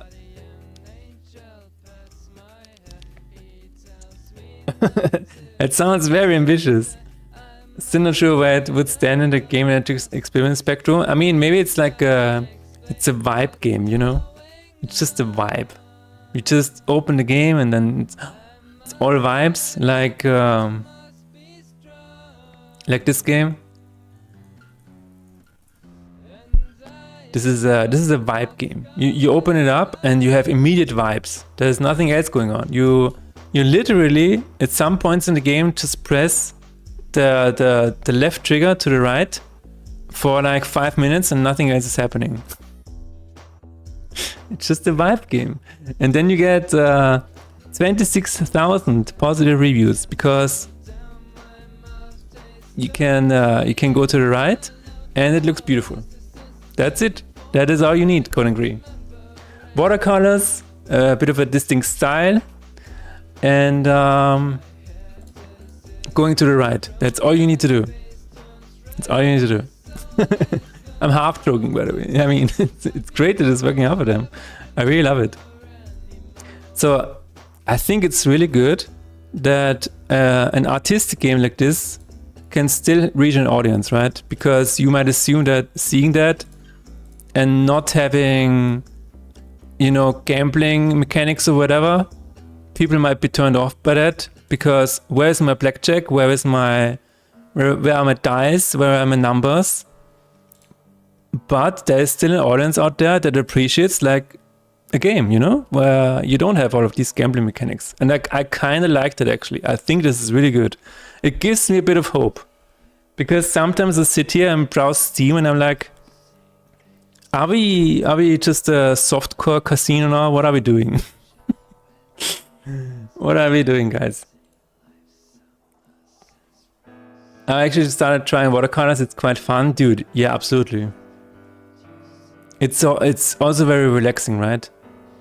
But I think that's everything. Every time you create something, I want my dream game to be so original that it cannot be categorized with slop genre. All right. I would like to see you try Renderpunk.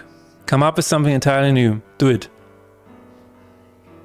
People always say it's impossible, but I believe in you, Renefunk. I believe in you. There's, people always say you cannot invent something new, and then somebody comes along and invents something new. How does this happen? When it's obviously not possible anymore. I still didn't put enough time on it. Been drawing a bit too though. Okay. Take your time. Code agree. There's no pressure. Other than we are all dying soon. What part would you choose in a bigger team making a great game if you could choose freely? That is a good question. I think I'm not particularly fit to work in a team. I've come to realize that more and more. So, I mean, I can probably work in a team as I've done in the past. If I have my own little, piece of the project that I can work on myself, that doesn't depend on others too much. But I would probably,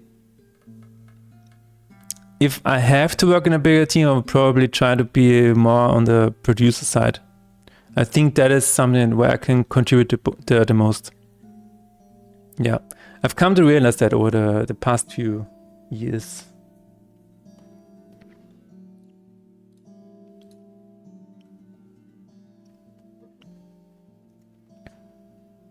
Huh? Wait a minute, why is the chat different now? Okay. What? Why is the chat different? What happened? Wait. Huh? Restream is having a bit of a stroke right now. I'm gonna reload that. I know a horror game where you play as a firefighter and the horror and PTSD is real. Wow. Yes. Yes. I have not seen that yet. You play as a firefighter and horror and PTSD is real. Wow. You actually see, you go into a building and everything burns, and then you see visions that at first look real, but turns out they are just a figment of your imagination. That would be intense, dude. There was one thing that all social media in general brought to me. I got so tired of people around me sharing around crap things that look all the same, that just doubled up doing things myself. Yeah. Creative things, yeah. Even if they suck. Yeah, no, I honestly think this is becoming more and more important again. Because I noticed this in myself, honestly. Everything I do, even if it's just sitting here making music, playing music or whatever, there's always the thing in the back of my mind where I'm like, oh my god, this is a cool melody. I can use this for Fate in Despair, or I can make a new piano album, or I can just make a new track with Imhotep or whatever. And it's so hard to just turn it off and just play for yourself. Why are we where did we go wrong? That's what I'm trying to say. Did you just steal so much chat, Marship? I hope not. No, don't think so. Did we? It can happen sometimes. Gotta practice my Punjabi now so I can impress my partner's grandmother.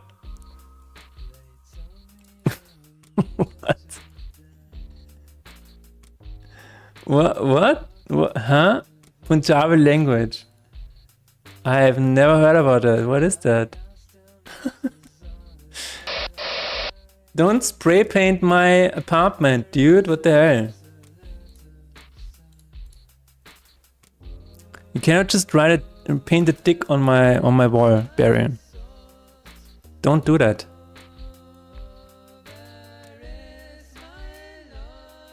But yeah, I think the book that I just read, The Creative Act, also kind of talked about this for a little bit. What's it called? Yeah, The Creative Act, A Way of Being. A really, really cool book. I finished it last week, I think. That was really, really good. It goes into like the creative process in general. And there were some really cool passages that Also some passages that I at some point knew and in my life, you know, and then kind of forgot over time. But yeah, it's a really cool book. Thanks for the luck, Code Agree. Snack time. We 21st century humans are so programmed to create content out of work and hobbies. Yeah, it's everything is commodified, goods and media now. Exactly. It is kind of sad. Catch you later. All right, Turby. Thanks for stopping by. And have a good stream later. Yeah, everything is. This is honestly why I started learning a new language, because I think I found something where it is not connected to anything else. You know, I don't have like this immediate need of sharing it or doing whatever with it, but it's just something that I can do and completely shut my mind off, the content mind or whatever. It is, yeah, for now. For now. Okay. We are going to take a look at why this demon is up there. I think it was at...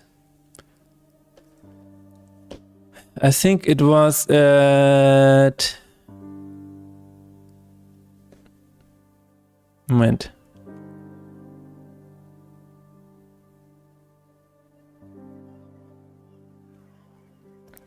I think it was at Y20, right? So if you go to card, no, it's just a card. Die. If we go to die, we don't have it as bad as Gen Z and Gen X that turn themselves into content by lip syncing, dancing, and doing meme things internet tells them to. Yeah. Yes. So I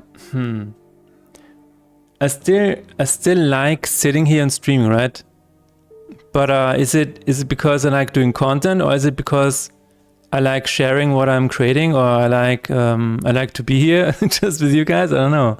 But I think I do turn this stream into content sometimes, because I don't know, I just like to play the social media slot machine sometimes. But sitting here is just, I think it's different because I'm trying to be here with you guys, right? And to try and build like a small community of like-minded people. I think this is a little bit different. But I've been thinking about this quite a bit. Like, am I doing it out of a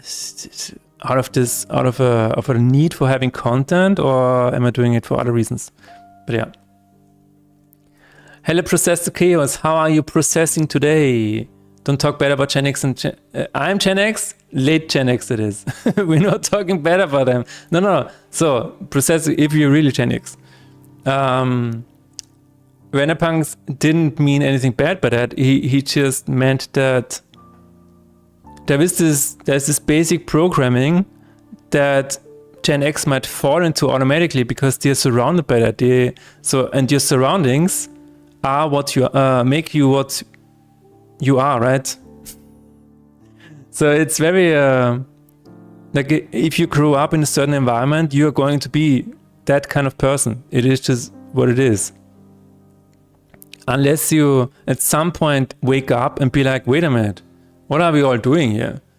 But while you're growing up with those same people around you, you don't have a reason to, look around and be like, what the hell are we doing? You make content as a side effect of having this social game life environment, I think. Yes. Main content for content sake is art to do more behavior. Yeah. No, this is what I recently had a bit of a rethink about that, and I think it comes down to, in my case at least, I want to reach like-minded people. This is my mission. And I want to have a small community, or at least just a community of like-minded people. That's my goal.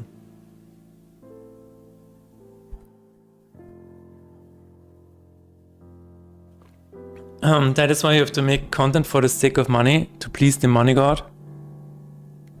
There is a money god? Are you the money god, Barrier? Generation X is 65 to 80, by the way. Oh. Okay. What? Wait, what? Hello, Tarok. How are you doing? Tarok, what is the temperature for you? Because we are going to have 40 degrees on Sunday. I'm so excited because we're breaking a record. Our long-standing record in Vienna is 37.7 degrees in 2012 when the world ended. And this Sunday we might have 40. There's always a god for everything, like Aunt Jesus, for example. Ah. An aggressive puddle of liquid. I wish we could have Teabag in here, who is probably gonna tell us about his humping dog again. But yeah. Well, Tarek, since you're here, you can. Do you have a dream game that you would like to have? I talked about this earlier. And this weather is nothing for people like me. Tarok the Angry Puddle.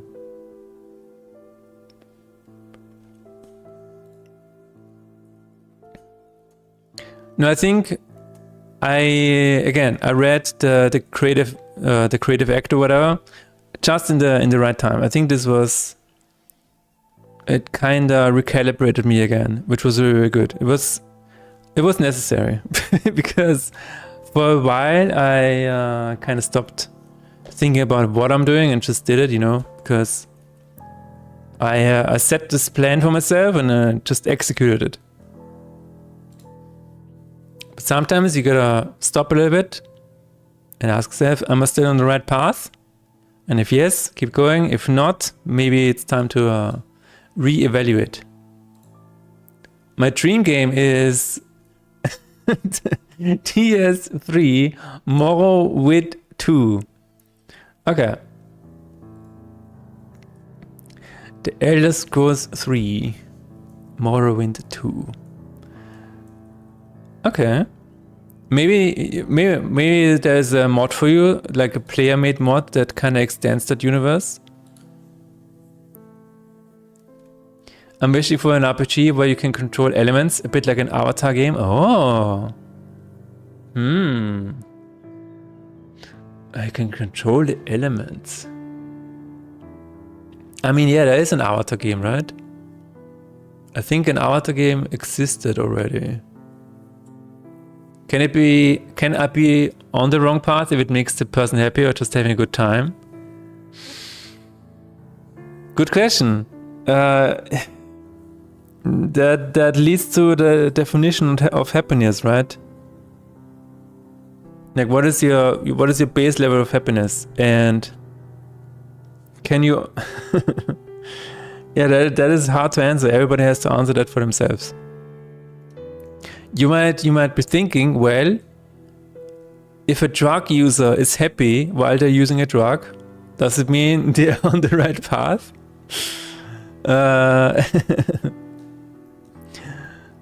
Well, they seem to be having fun for a while.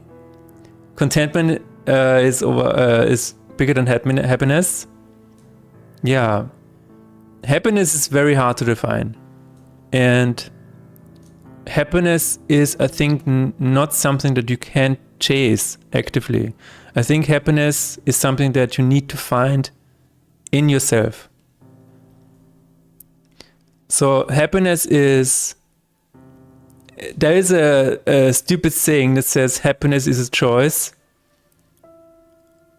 But I kind of believe that. I kind of believe because if you look around where you are right now, if it's not currently 40 degrees outside maybe, but you can find happiness with what you are right now. If you, for example, practice being, I don't know, grateful or whatever, or you just try to enjoy the simple things, and the more you do that, the more you have this contentment, as Matt Chapel says. So this is baseline of happiness. I think what happens is that a lot of people have this this unrealistic goal of I have to be happy all the time, but they don't know actually what it is to be happy, because they think, yeah, once I reach this certain threshold, I will be happy. So they think that right now they are not happy, but they will be happy when they finish a project or whatever. This is not how this works. You have to be happy here. You have to be happy on the journey. And to do that, you have to go inwards, not seek external validation. Happiness can only come from inside. That is what I absolutely believe. It is not coming from outside. Because think about it. If you're happy because of external validation, guess what happens? External validation is not something that is within your control. So at one day it's gonna be gone. And then you have to sit with yourself again. And if you cannot sit with yourself, you will never be happy. So first, what you gotta do is be able to sit with yourself and be able to be happy just with yourself. And that is how you find true happiness. I truly believe that. Because everything else comes afterwards. Then you don't need external validation for anything. It's so good. It's so powerful, guys.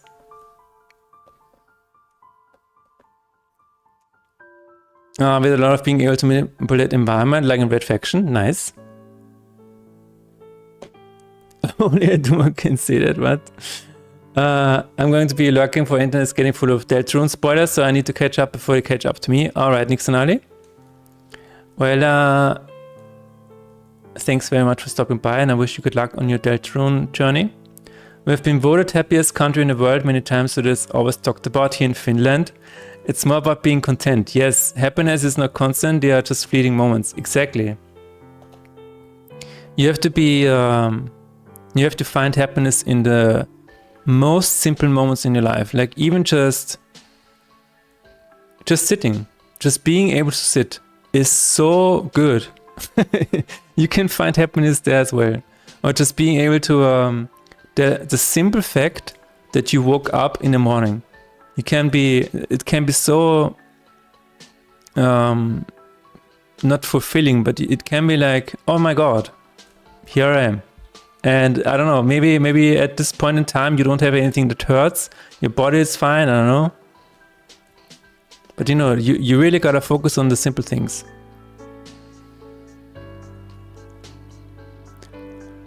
It's about a baseline, exactly. I like to make a distinction between happiness and contentment, happiness being the more temporary opposite of sadness, whereas contentment being the more constant underlying feeling. Yes.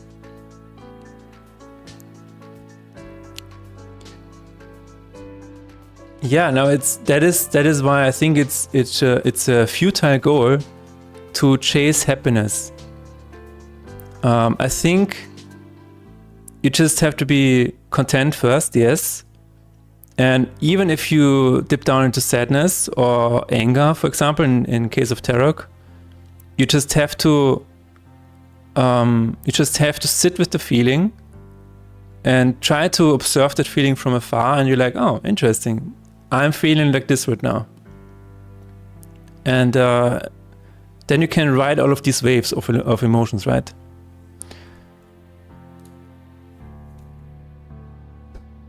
I should drink a bottle of wine and pass out, I think. All right. Good luck. I read that it's sweating like a damn PNG. Too much around computers. True. A sweating PNG. A sweating PNG. I like that. No, there was a book that I read recently that helped with that a lot. I think it was the book about... Wait a minute, let me find it. I think it was The Courage to Be Disliked, yeah. The Courage to Be Disliked was one of those books that talked about happiness and stuff like that. It's a really, really good book.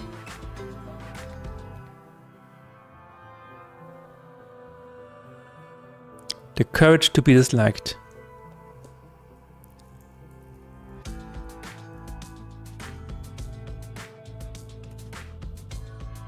There you go. Really, really cool. I read it beginning this year, yeah. gets an absolute recommendation. So if you're struggling with finding happiness in your life, definitely check this one out. I have no problems being disliked. Alright. Alright. The title of the book is a bit misleading, to be honest. It goes more into the direction of not being dependent on external validation, because the book very quickly goes into the theory that all problems are from interpersonal relationships. So, and this is basically the rest of the book. And it goes into happiness as well. Maybe JPEG is a sweaty PNG because it's lossy. That is a good one, Processor Chaos. Yes, I agree.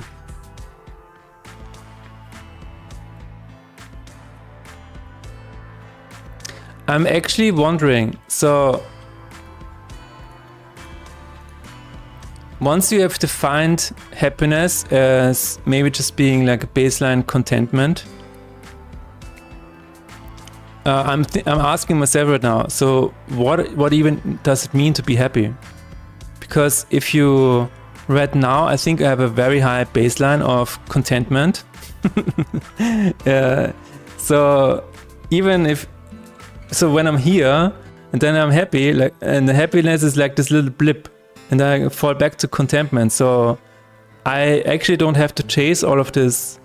I have to be happy moments, right? Because I don't know. I think I've come to a point where I can just enjoy being alive, which is really, really cool. I was saying happiness is finding a good heroin dealer. There you go. So what do you guys think about the GTA 6? Might be a flop. Honestly, there's a chance that it might be a flop. Absolutely. I mean, but the problem is that only 2 people are going to buy it. That's a joke. But because it's too expensive.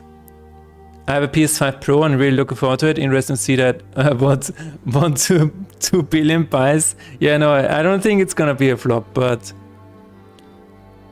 so there's a possibility that GTA 6 comes out and it has so many bugs, like, you know, the release of Cyberpunk 2077.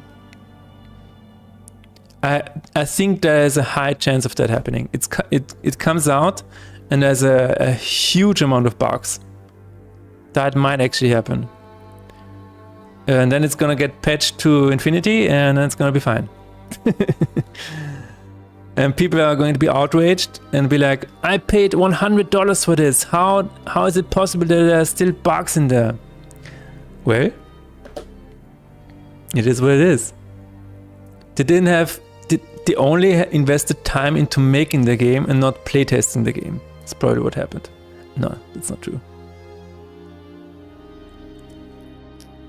Are you concerned that it won't be what you expect it to be? Yeah, at this point, so you're talking about expectations, right? At this point, GTA 6 can probably not fulfill all of the expectations, but I also think that it's going to be just right.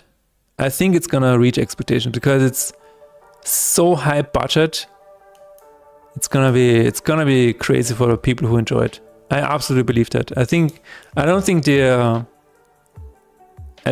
gonna release anything that is not like play tested to hell and to heaven and back, to hell and back. Happy is an elevated state for sure. It's temporary and unnecessary at times. Yeah. It is, then so be it. How about happy moments bump up the contentment line?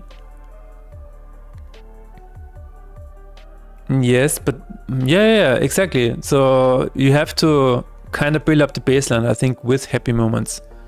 But happy moment, I think they always get you back down to baseline. So I think only relying on happy moments to build up your contentment is not working. I think you have to find that inner peace for the contentment to basement to rise.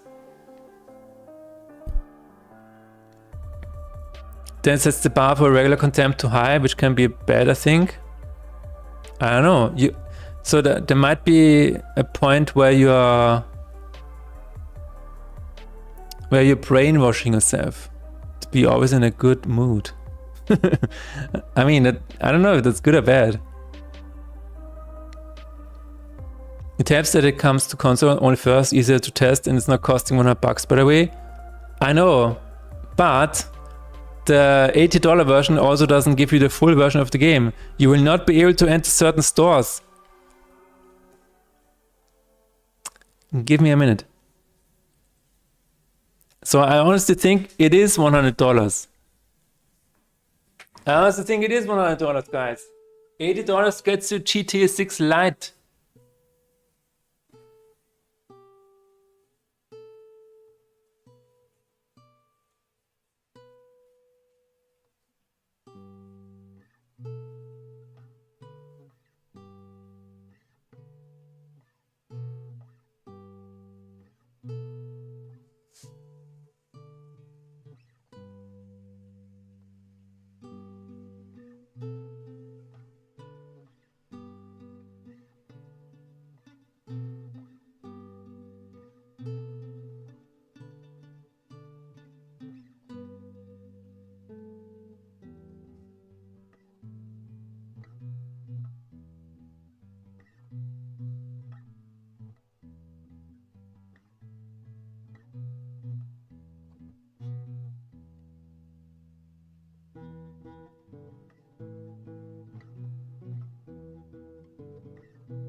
You could argue that a life of brainwashed happiness is better than a life of conscious sadness. Ignorance is a bliss. True. That is the thing that I'm struggling with, Metrapi, because I've seen friends who are just happy to do nothing. And I'm like, how is this possible? I cannot be happy doing nothing. I just have to sit here, work on my game forever. And some of my friends, they can just, live their lives and they're perfectly happy. They can play games all day. They can just hang around all day. And I'm like, how is that? What is wrong with me is basically what I'm saying. I love me some toxic positivity. Just be happy, don't be sad. Thanks for coming to my mad talk, guys. Yes. I mean, I do like to brainwash myself too sometimes in that regard, but dude, Sometimes I was like, why can I not just play games anymore for like 7 hours and just do a 9 to 5? Just do your job, you know? Be happy with what you have. Why do you always have to strive for more? What is going on? I understand the haters, it's just a big budget and everyone talking about it. Of course, it's generating some backlash. Yeah, absolutely. There will be YouTube hate videos no matter what, and that's fine. This is how social media works. Yeah, dude, the what is it called? The crows of the YouTubes. They are waiting. They're waiting for anything bad they can find on GTA and GTA 6. And they're gonna make an hour-long video essay on those with the vultures. Yes.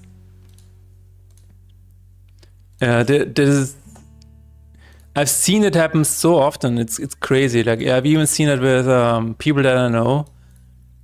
The YouTube creators that I don't know. They try to find one thing and they blow it up, and it's like, oh my god, I found evidence that this person is bad and we should cancel them. It's so crazy. I'm curious about GTA 6, but I bet I played GTA 5 already. I think I have a bunch of other games in line before that one. I played GTA 4 a little bit, GTA 5 a little bit. No, wait a minute. I played GTA 4. I skipped GTA 5. I probably am not gonna play GTA 6, to be honest. It's not my kind of game. Did we murder the real life actor of the GTA 6 girl because she's not... Really? Actually, that has already happened. Rockstar and T2 won't see a penny of my money after that, but down to GTA 3 trailer. Oh yeah, I heard about that. The trilogy remaster was not good, right? They, I think they let somebody else do it. Maybe that was the reason. They should have done it themselves. After they killed the modding and reverse engineering scene and shot down the fan's neck? No. Crooked Vultures made a nice album. Yeah, Ludwig out here. Hey, not all vultures are bad, okay? Not all vultures. I'm projecting my expectations, just flag my mountain of what happened. Okay. Not happened yet. Yeah, but something like that, as you said, Process, okay, something like that might happen. They're looking for like any kind of thing that they can poke at and make an essay out of. And it's like, oh my god. And it goes viral. And 1% are gonna hate the game, but 99% are gonna buy the $100 edition. And Rockstar's like, are you hearing something over there? I don't hear anything. Just rolling in cash. The problem is this take isn't far-fetched. Did you read what I wrote about GTA 6, that it cannot work the way it did before? What do you mean?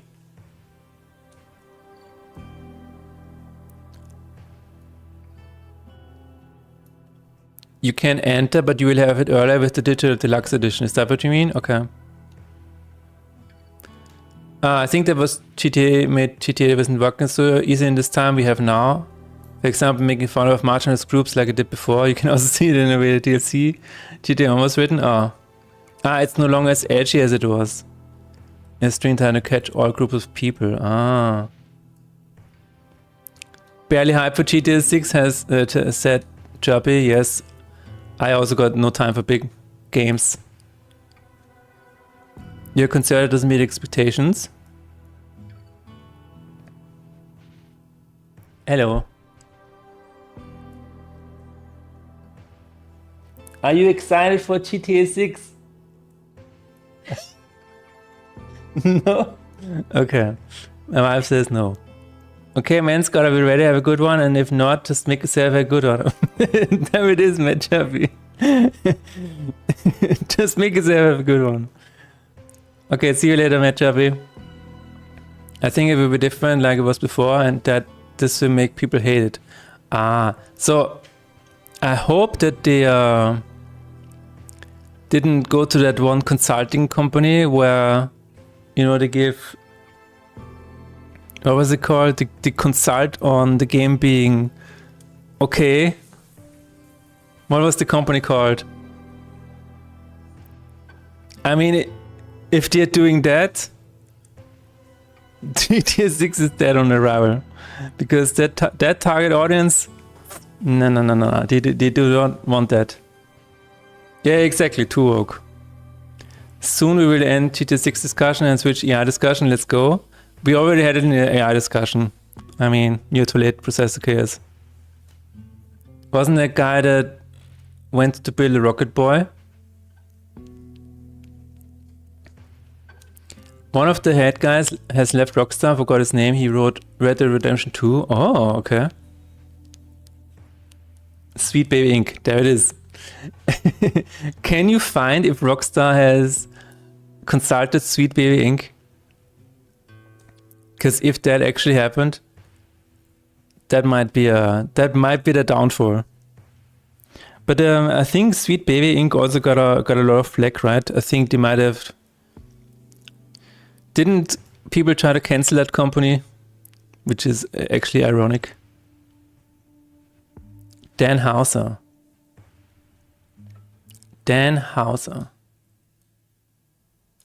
Helped Rockstar with... No, you're joking. You are joking. Okay, Dan Houser, ex-chef Dan Houser. Okay.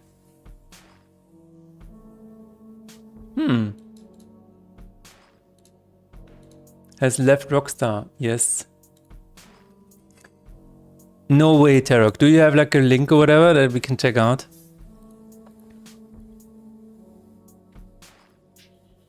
Imagine Sweet Baby Inc. helping the writers of The Wire. Well, the outcome of that. Okay, death animation. Looking. Play anime death animation. Because then I also left, I'm slightly worried about writing in GTA 6, only slightly. Oh, okay. I mean, at this point, don't you have like such a huge team that one writer wouldn't make a lot of difference? I'm replying to myself, it seems.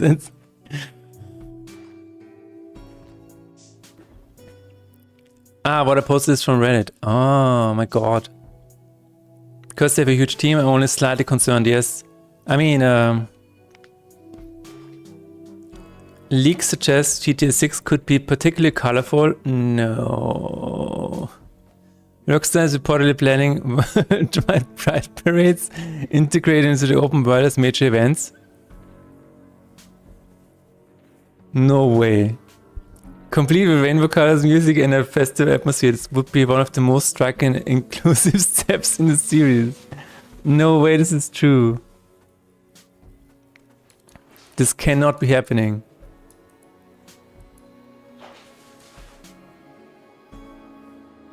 When GTA, so you can still run over everyone. I don't think that's true. I don't think you... I think the parade might be locked. There's gonna be a big barrier, a rainbow barrier around it, so you cannot drive through them. Executive producer and writer, mind you, he also was a lead writer on GTA 5 and it was so abysmal, like a school assignment writing. It was always like that. I remember Red Dead Redemption 2, it was kind of like in GTA 4. I could not stomach that. Yeah, I don't think that we can do that. Exactly. Do you think they will add a pride parade and then let you drive through that? No. Rainbow armor, exactly. It's better than cameraman armor and plot armor. Rainbow armor is tier is S tier. LGBT tier. Something like that. It seems that there is no official statement of Sweet Baby Inc. being consulting Rockstar. Okay. Only rumors. We should stop holding them on a pedestal. The reputation they once had is gone. They're not the same people anymore. I mean, yeah. I don't have them. I never had them on a pedestal, to be honest. Just like current day wave is not the same wave anymore. Yes. It's like if South Park started to have a morality quote at the end of each episode. Yeah.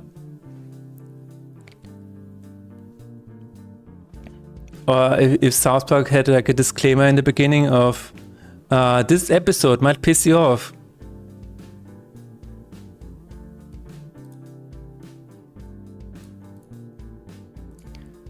Oh, it is actually doing that. Why? I don't think GTA will celebrate Pride. It makes fun of its social commentary. Oh, okay. I can see that happening, yeah, because kind of like a satire or something. That I can see happening. To be honest, I think GTA 6 will be the the best of political opinions crammed together. No, you know what, Tarok? I think what it's gonna be is you can pick one of the 3 characters to play with, and depending on who you pick, you're gonna have the political opinions. I think that's because then everybody's happy, you know? They can pick the masculine guy, they can pick the woman or the transgender one. And then everybody has the experience that they want, and everybody's happy. This is why it took so long to make.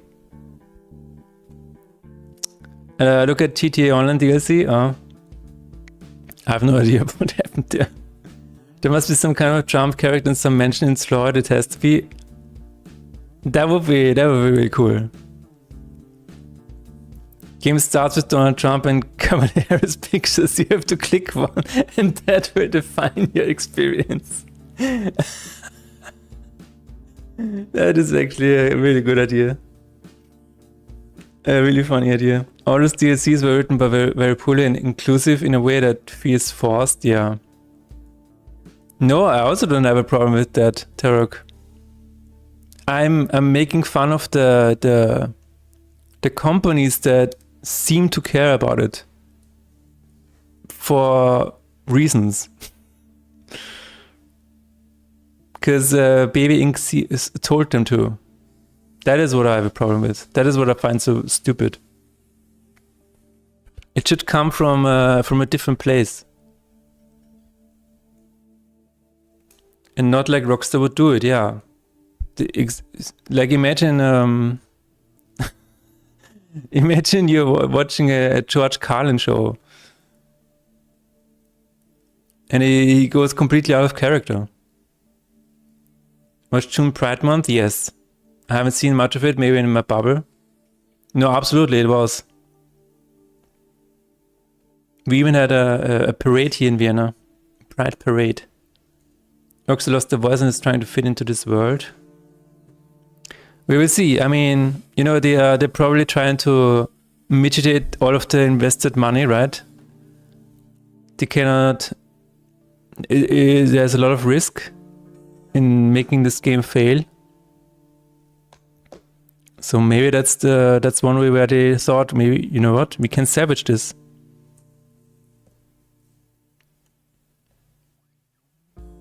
We will see. I'm pretty sure a lot of YouTubers are gonna find something to make a video about. Unhinged in some ways, yeah. And now they have to play it safe. Now they are too mainstream.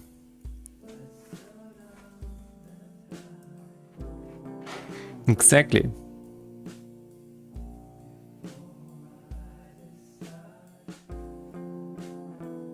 Everyone is looking at this game, yeah. Imagine GTA 6 coming out and there's like all of these, you know, the hidden sex scenes again. Can you imagine that happening now? Crazy. Impossible. We're in times where you cannot just do what you want anymore. Yeah, otherwise you will get cancelled.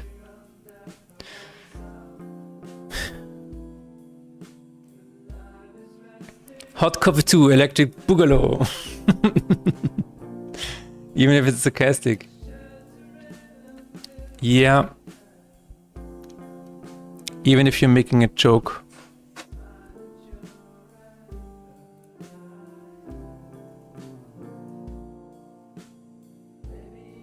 People find jokes sarcasm, take them serious and get outraged. Yeah, I think that's what's gonna happen, Process Chaos. That's why I think GT6 will have a hard time and will not be as we're used to. So maybe the main problem is that times have changed, right? And there is no space for a game like GTA right now. Maybe that's the reason. You know, it's the same as releasing a Duke Nukem game now. I think that would be just, I don't know.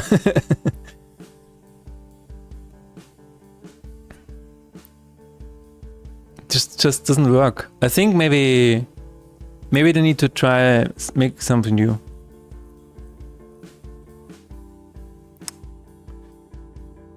But also don't do it like The Last of Us, please.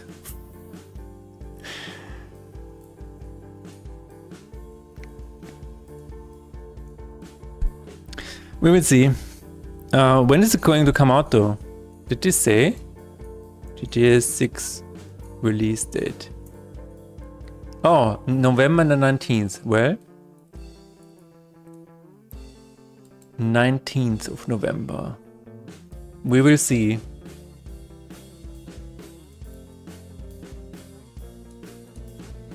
But I think one of the main problems that we have right now is that people like to you know, farm for content. I think this is one of the biggest problems. They see one small thing and then they make a big thing out of it.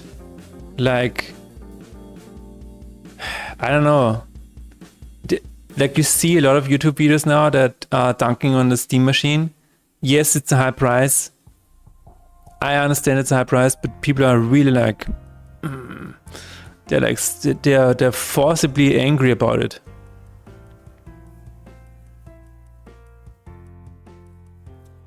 That's why everybody else is releasing the games in September, alright?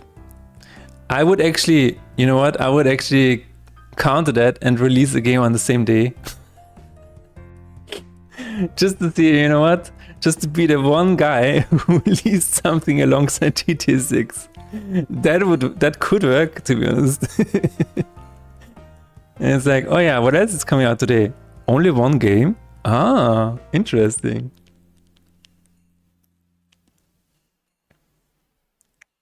Hate content just creates a lot of clicks. Yeah, absolutely. Hate because it is the easiest viral emotion.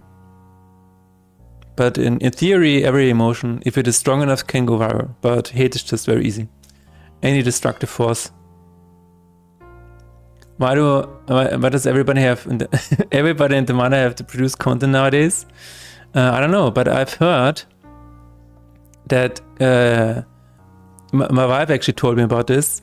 Children nowadays actually want to be influencers.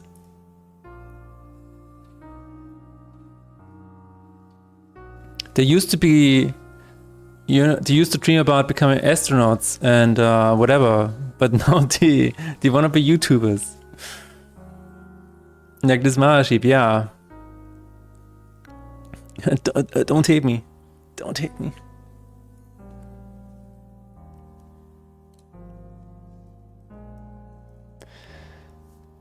It's the time of the year again to watch Idiocracy. Yes. It's becoming more true every year. I subscribed to a couple of channels that had funny takes on some games, but then it started to be pure hate. Oh my god, yes. I've seen that happen too, with one channel that I watched. Up to the point that there was even a review video that ends up just being the dude ranting about what someone from the studio said on social media. I think that like people like this, they are not even aware of that doing. They just it is kind of a spiral that you can fall into, where you see that something gets more clicks and whatever, and then you're like, wait a minute, why? And but also a kind of a mindset thing, I would say. But I've seen it happen. I think Asmongold, I watched a bit of his content like a few years ago, like 2 or 3 years ago, whatever. I think it was a lot more light-hearted or lightweight, but it turned into it got worse over the years. And I had to stop watching Asmongold content. I heard that Chinese social media platforms still promote good stuff like being an engineer, etc., but I don't know if that's true. I have no idea. Maybe Taskless can tell us. I have no idea. I only know that they have a lot of like positive messaging. Like if you go through the country and whatever, you see a lot of positive messaging like that.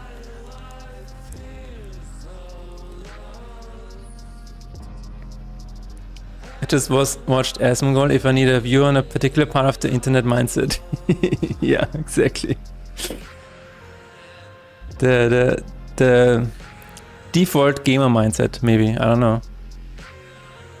There's a legit Chinese version of TikTok is heavily censored to boost public morale and good perception for foreigners. Oh, cool.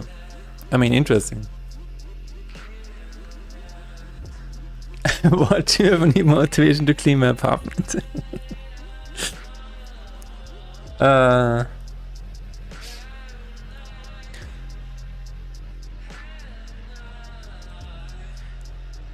I stopped watching him. I still see him on Twitch sometimes, and then I just click in and see what the ambient is, the mood. But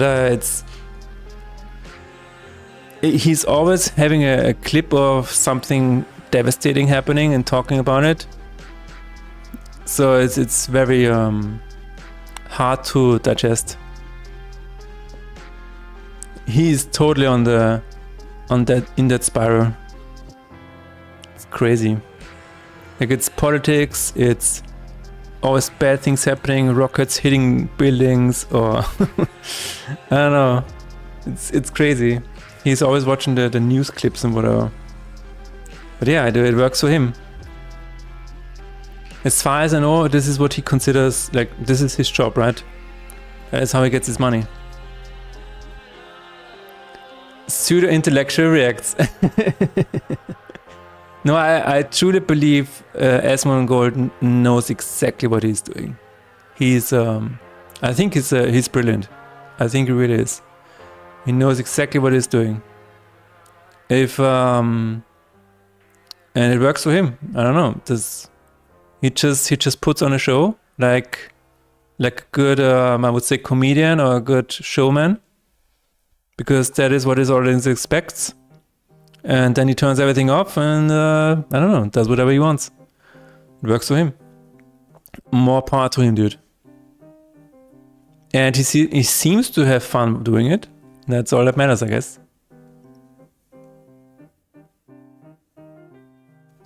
I find it dangerous how he shapes a certain political view for his mostly young audience. I mean, he's definitely an amplifier, yeah. I mean, something comes to his channel and he, of course, amplifies that, yeah. I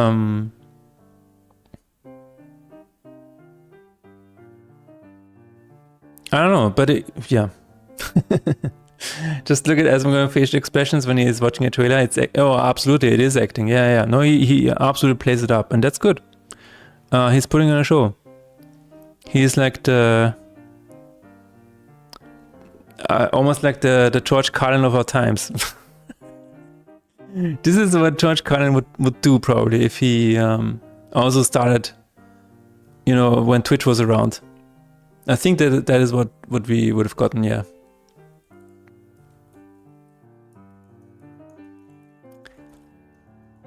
I'm saying that, by the way, because he is inspired by him.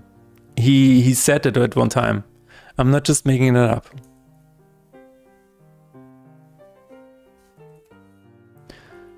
Okay, let's take a look at... Oh, it's actually waiting a little bit. What if I turn this up to 0.1?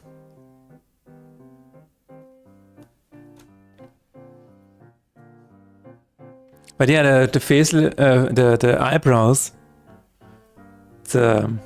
I think he once said that he looks like a cartoon character. And he just totally plays into that. I find it really fascinating.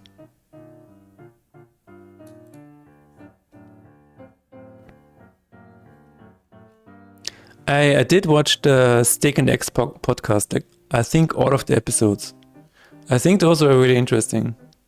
It was kind of out of morbid curiosity because you did get to know these people a bit more. And also you don't really know if they were telling the truth or also just acting in those podcasts. But sometimes it would feel like they were speaking the truth. And it was kind of interesting. It was kind of a bit of a behind the scenes. So if anybody wants to know more about Asmongold or Tech Tone, check out the Steak and Eggs podcast. Is it still available? I think it is. Alright, let's load this up and see if the animation is here now. No, it's immediately gone.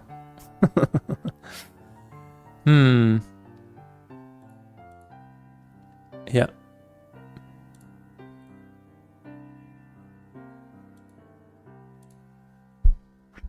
It can be a mixture of acting and real opinions. Just like Elon Musk mixes his real opinions with sales talk. Yeah. Now, what are you talking about? Elon Musk is acting all the time. He's one of the lizard people. He's an alien. Is he still a trillionaire, by the way? Because I think SpaceX dropped like 25%, right? Is he still a trillionaire? Ah, sorry. Is he still that trillionaire?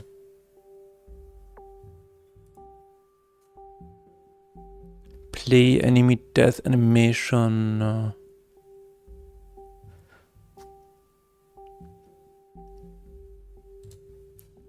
What if this is gone? What happens then? I feel like this is set somewhere else entirely.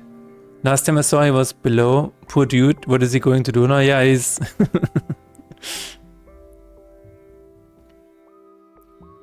I saw it in an Atriarch video where he said Elon Musk has so much money that the second guy on the list of the most wealthy people on the planet is closer to being homeless than to Elon Musk.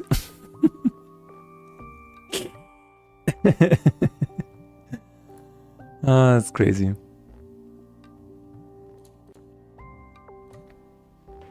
What is he going to do now?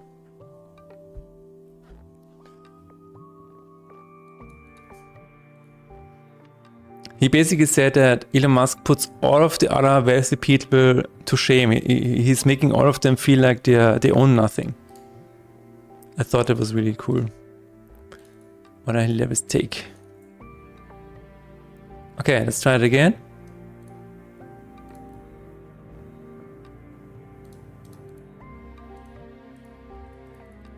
Oh, it's just not long enough. What the hell?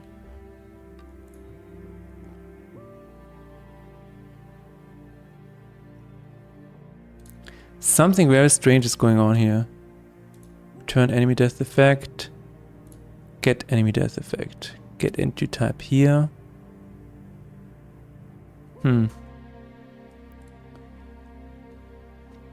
Looks like Nasdaq is down again today. Not a good week for tech stocks. Oh my god. Not a good week for pension fund guys. In the meanwhile, we don't know how much Gabe Newell actually has. Oh, that's true, because Wave is not a public company, right? Gabe just bought an insane yacht. Yeah, you know, +1 for the collection. It's fine.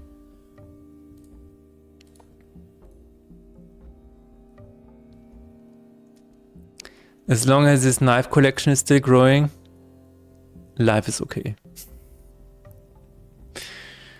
Nature is healing.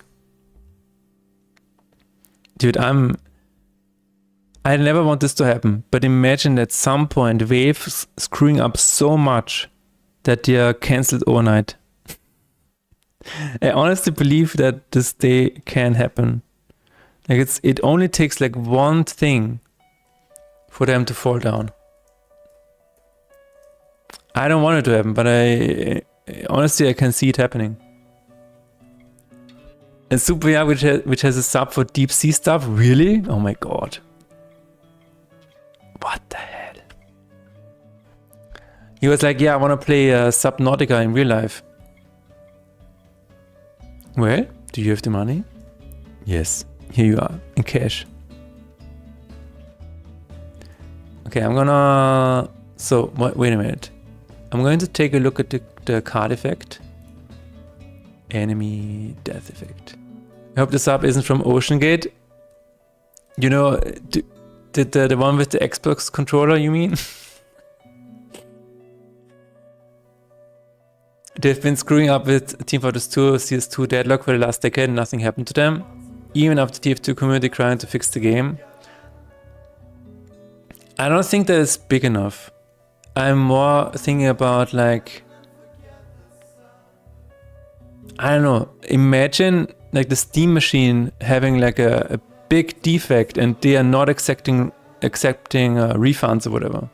I don't know. Something like that. It's just a stupid mistake.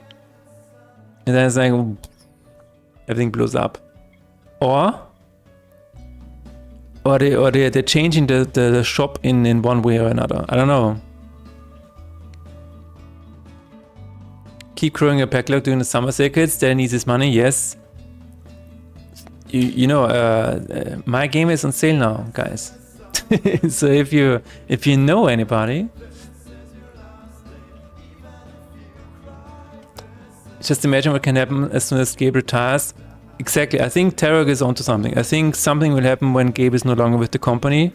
That is when we will see something happen. I don't know. Maybe nothing happens because Gabe is, as far as we know, right, he's not really in the company or doing stuff anymore, or not a lot of the decisions are made by him. But maybe he's still the glue that holds everything together.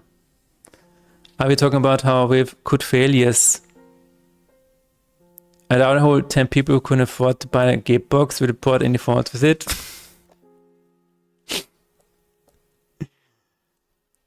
10 people, Rennerpunk. I thought it's more like 3 people. I think something will happen when they release a third part of any of the games. That leads them to fail. You think if Half-Life 3 comes out and it's trash, then that means that Steam is dying? My understanding is that Gaben has remote meetings between his dives on the yacht. Okay.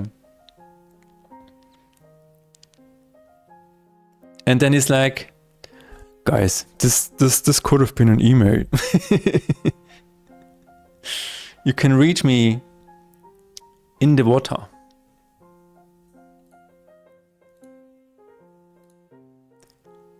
It is a zero, maybe it's just super fast.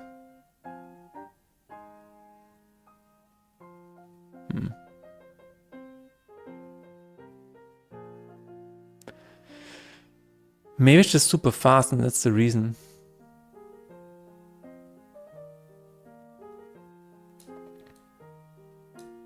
You can try it out. You're going to set it to 0.1. I don't like the particular sound of that, but we're gonna try it.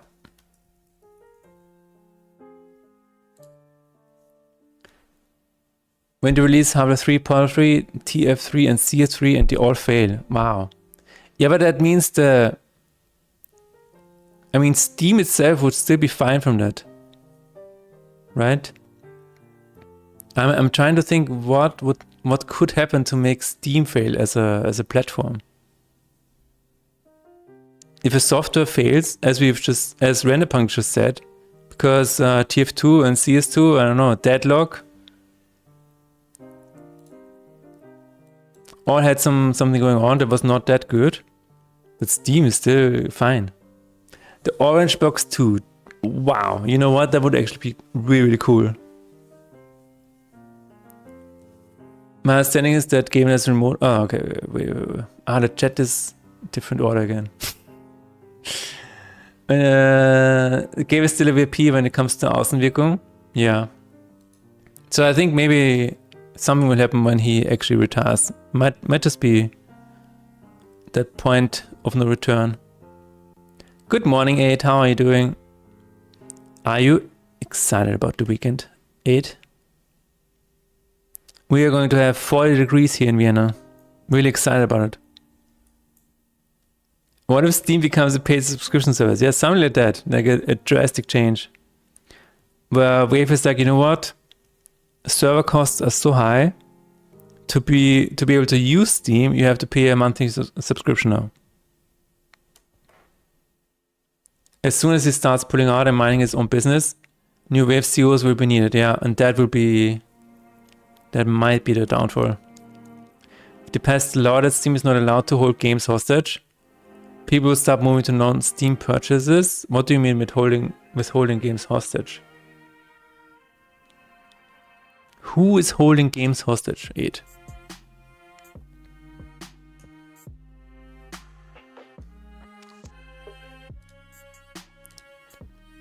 Who and why?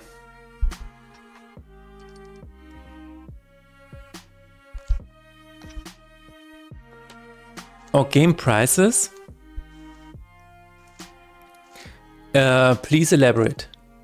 8. You cannot sell a game cheaper on other platforms than on Steam. I've heard that before, but I think it's only in terms of selling Steam keys. You cannot sell Steam keys on other platforms cheaper.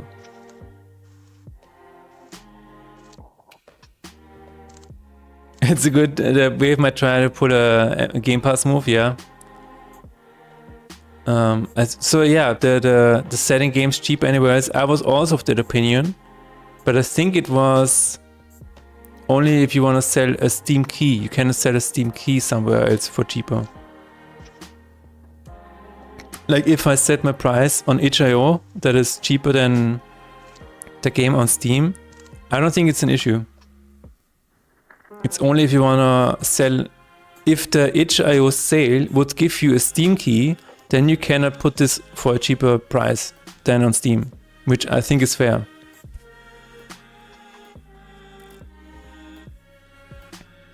Because this is like a Steam key.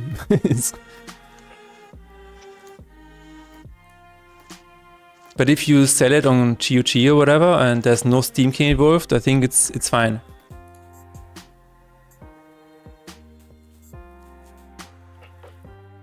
Anti-monopoly laws, that could get them, yeah. Then it's an external thing. But I mean, there's the Epic Store, you know. For example, Marship could request a bunch of Steam keys from Wave, then go on his website and sell them cheap because he doesn't need to pay the 30% to Wave. Exactly, that is the thing, yeah. That is the thing that you cannot do. And I totally understand.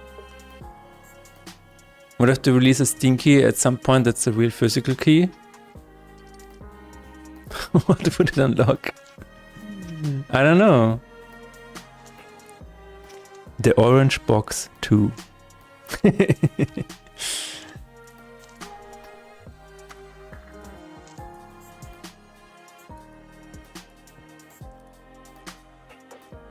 Ah, was that better now? Let's see it again.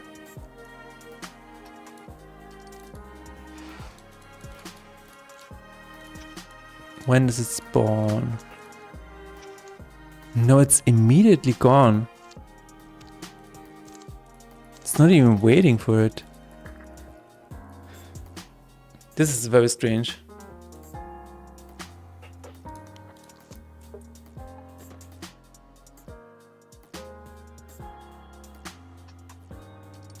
Does it work on a boss fights? Let's go to a boss.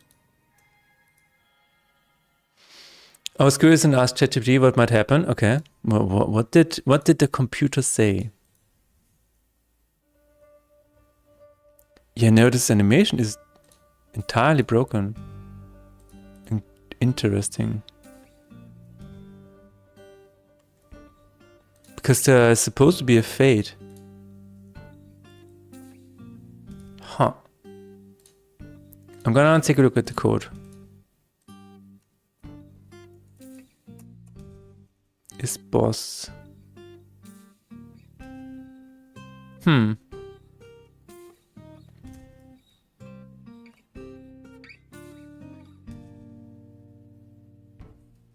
One of the first things he predicts, same as us, is change of monetization. Yeah. Like ads in oh my god, ads in Steam. But right now, I think the main problem is that you don't have a... They're still best in the game, right? Like, it needs to have such a big thing that people are actually going away from their Steam library. Because people have invested so much money into their library. Ads in Steam would be crazy. Devs would have to pay more. Oh my god. I go to something productive. Be back here if you are later. Alright. See you later, Processor Chaos. Thanks for stopping by. In my opinion, Discord had opportunity to dethrone Steam, but they dropped the ball. Really, Ed? Do you really think they had a chance to do that?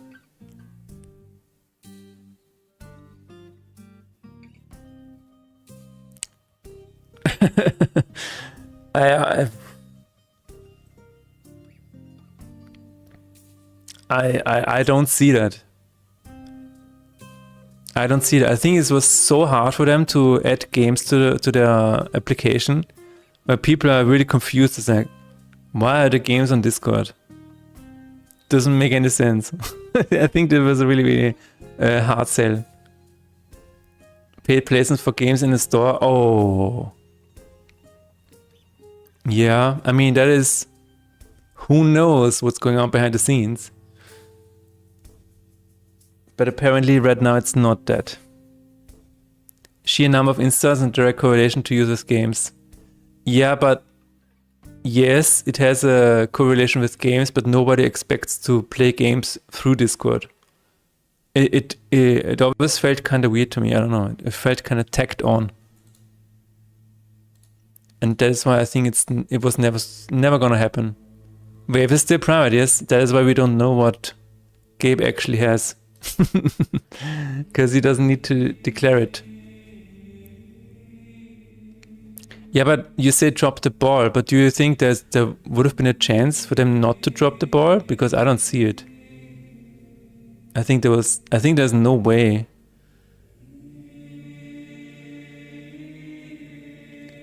Okay, what do you think they would have to do to make it working? What if Discord and Epic or GOG would merge and rework the shop? So that would mean like you have an Epic game store and then you have Discord integration. Honestly, guys, I feel like Discord is on the way out. That is what I feel right now. I feel like it's slowly but surely, like the next thing is gonna come. Like, do you guys remember when everybody was on Skype and then suddenly everybody was on Discord? I think we're gonna see another shift soon.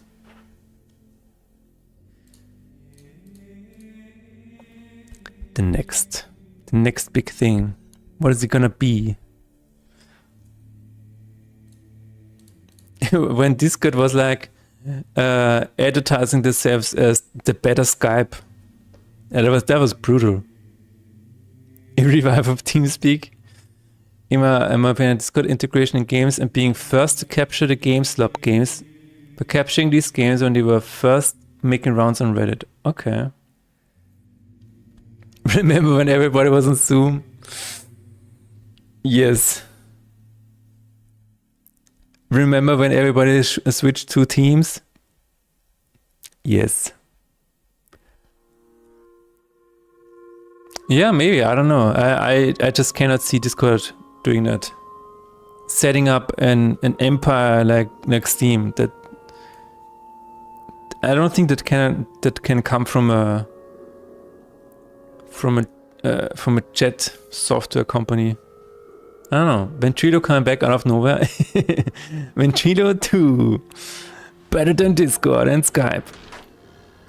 Remember Skype? We're better than them.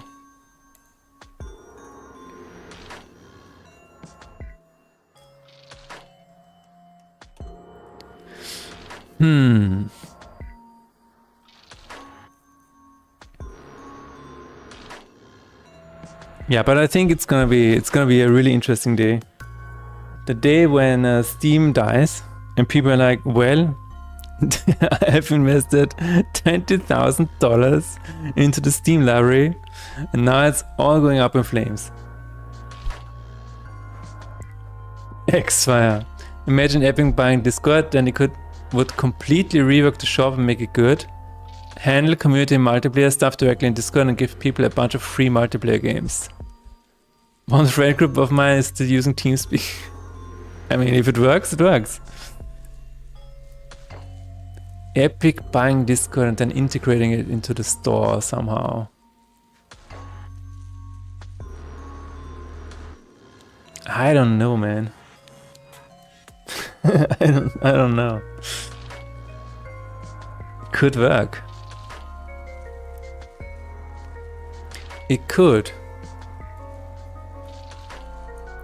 I think a part of me is playing with that in mind because imagine there actually being a competition to Steam. I think like the idea alone would sound exciting because for something to be on that same level to be competitive sounds exciting. I don't want it to happen because you know, wave is wave. But at some point I think it's gonna happen. Epic had an opportunity but also dropped the ball. The store view is awful and lacks functionality. 8. They should just hire you. They should just hire you. But yeah, that is, I don't know, Epic is... They do have a plan though. Did you guys see the plan?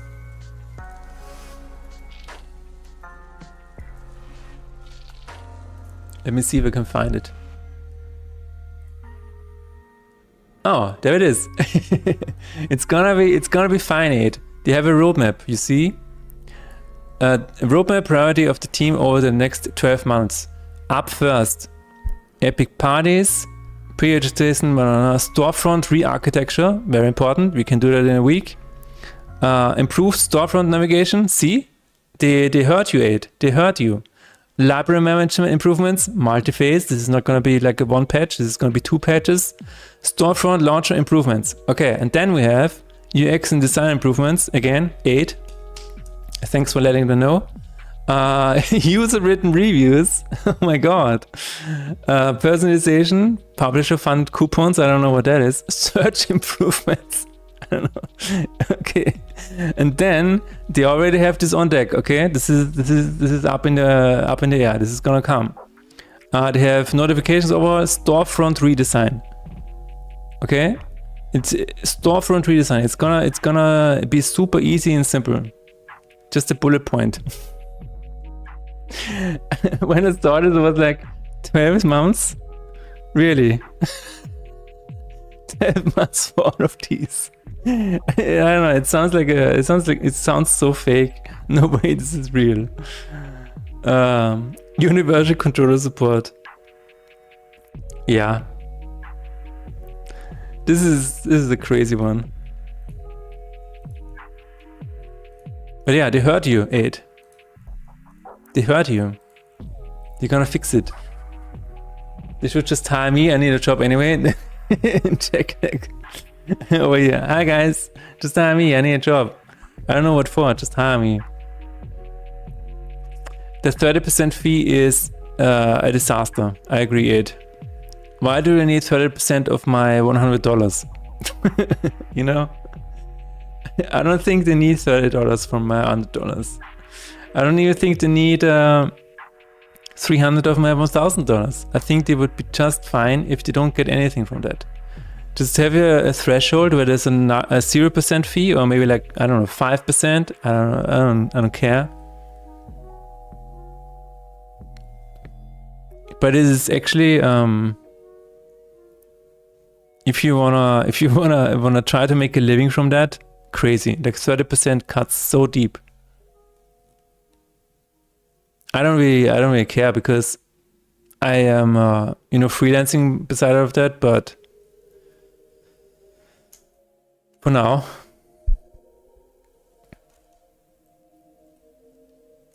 Should happen as soon as they decide to put them on the stock market? That might be true, Tarek. So I hope they never go public, but they might be incentivized to do so at some point. I hate to see the ship already sailed, but I feel like the ship already sailed. Yeah, everybody made up their mind about it, and it's very hard to change people's mind about something.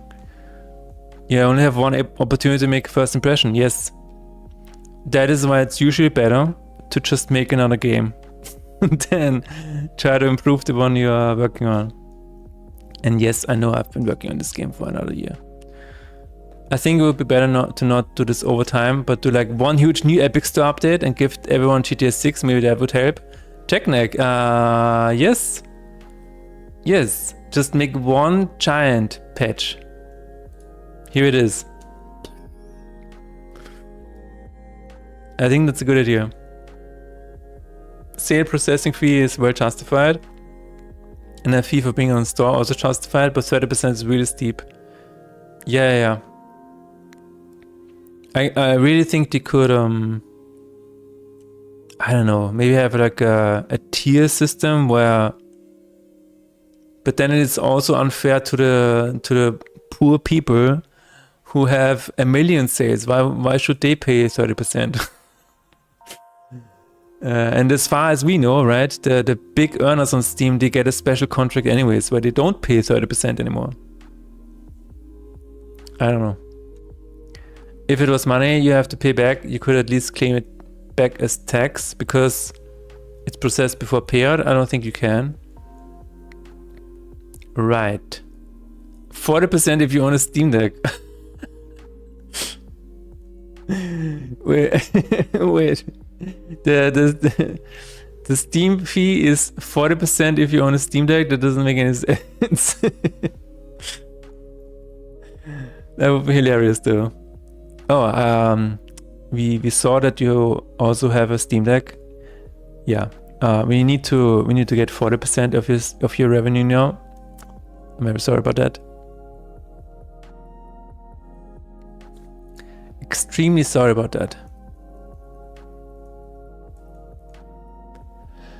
You could build a game that runs on a browser and self-host. Yeah. Hello, Lazy in Spirit. You can try that, yes. So here's the thing. I would rather have 10,000 people play my game on Steam with the 30% Steam fee than having 10 people play my game on my self-hosted website. The discoverability is, unfortunately, quite good on Steam. Like, that is the reason you pay 30%. Self-hosting is probably not gonna get you there if you are just a solo dev with no publisher or whatever. Now, if you are Fortnite, you can do that. You can have your own website or one of those gacha games. You can have a website with a separate launcher. You don't need Steam for that.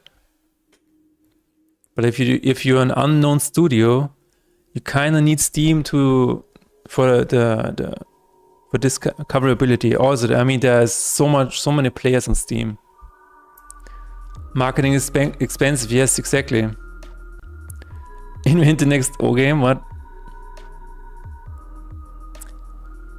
I think you should be able to claim it as tax relief. It must be deductible. I don't know. It's 12% for advertisement. Yes, pretty much. No, again, I talked about this with an artist friend. I'm happy that I got this amount because without Steam I wouldn't have anything. Right? Without Steam there would be nothing. No revenue. Zero. And we talked about happiness and contentment before.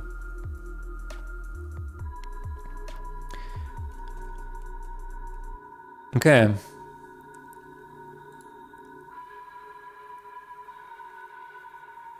If coverage is 20%, save on 20%. Mm-hmm.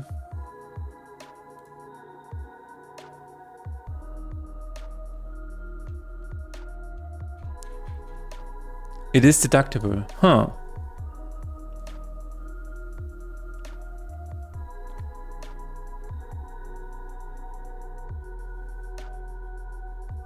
What do you mean O game? Just give me the next O game. What is that?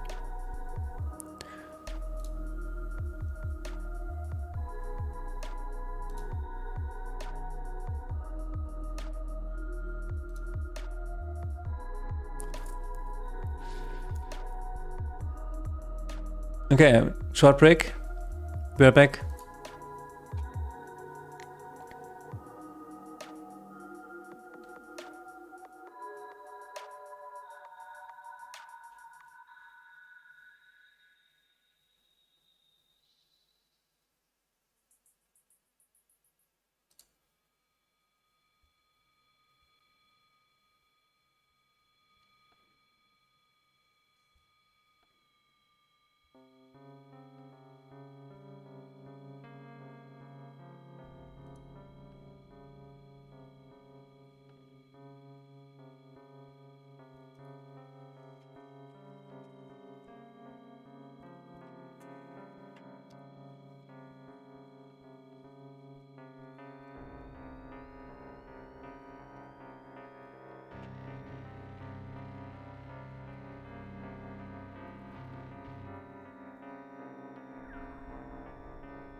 Yeah, I think so too, Chegnak. Because it's the amount you get, right? You don't see the original amount.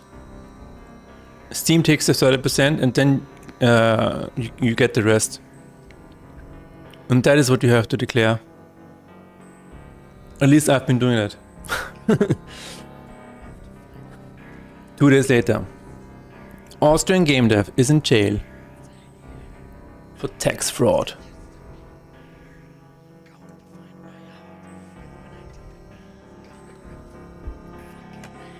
Can you publish on multiple platforms? Yes. My game is available on Steam, right here. Also on itch.io. You can get it there if you want. And it is on Android. Way in the spare. So if you want to check it out on your mobile phone, you can do that as well. And I've released it on Newgrounds. No, okay, it doesn't really count. But it is there. You can play it in your browser. Wow. It's just a demo though. And I'm gonna release it on iOS. And next year on consoles, which I'm really excited about. But yeah, the fact that I'm using Unity, it's basically, you know, you have a build settings and then you can say Android, WebGL, Windows, Mac OS, Linux. It's basically a button. Basically. But yeah, I'm gonna look into iOS next. Then it's gonna be, I hope this is gonna be relatively easy, we will see. Thankfully I know somebody who has done it already, so maybe he will give me some pointers when I'm stuck.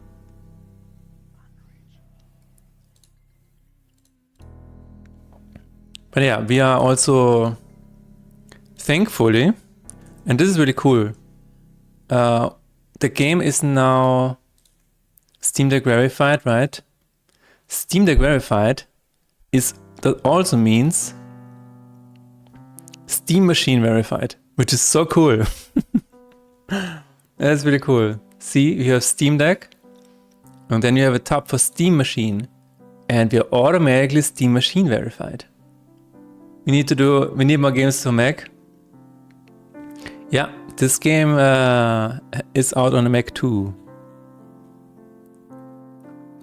I think that is really cool. So since it is now Steam Deck verified, we also have Steam Machine verified. I don't know about Steam Frame standalone, but it is officially Steam OS compatible, which is really cool. Very nice.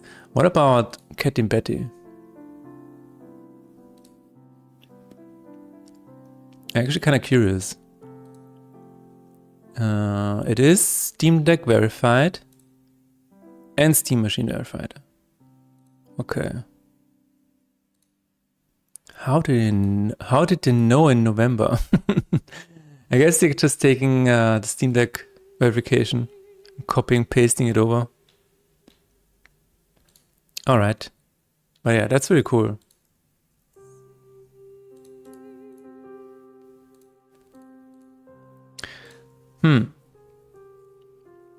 Are you also working on games, Lazy in Spirit?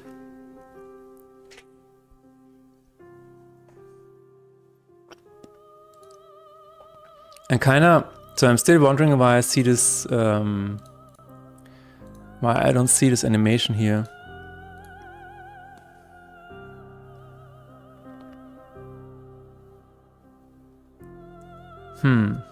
The enemy death animation plays immediately and the card is moved away. I'm still unsure why this is happening.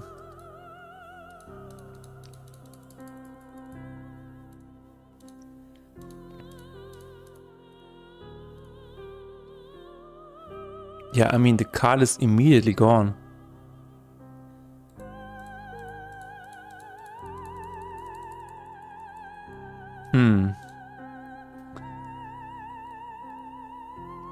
I don't build games yet, I build websites, productivity apps, cool. So you have one foot in the door already to game dev.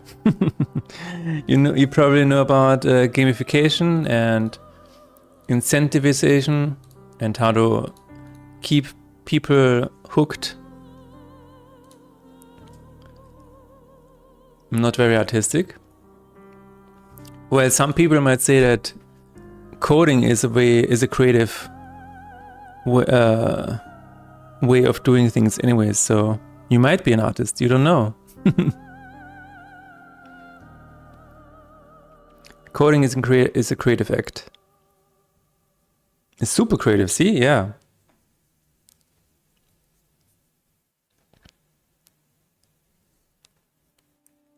I don't think people want to see AI generated art in games. I mean, that is true, absolutely. But you can find your ways around it, Lazy in Spirit.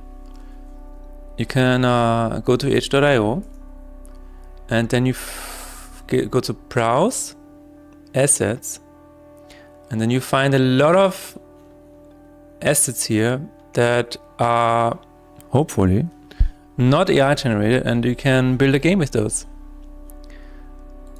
Do you know Vampire Survivors? Vampire Survivors was made originally with a sprite pack that was made by an Austrian artist. And see, look what happened. So you too can do it. You don't have to pay digital artists. Just get a cohesive looking pack somewhere from the internet, make sure it's not AI generated, there are a lot of them out there. And then make a game with those. This is also how Lost Swords was made. Lost Swords used a pixel pack from the, I think it was also from the itch.io store. It's all just one pixel pack. Hot take, that's why AI is so good at it. Hot take, because it's too hot for me to think straight, yes. Humble bundle, yeah. But yeah, Lazy Spirit, you don't have to pay artists. You don't have to use AI. Just look around and find any of the asset packs, because those are usually, they look very cohesive, and you can, yeah. I mean, some of those have so many assets in them. And if that doesn't work for you, maybe you can find people to collaborate with. That is also a possibility. Then you can just build a project together, and it's just based on revenue share. You can find a way.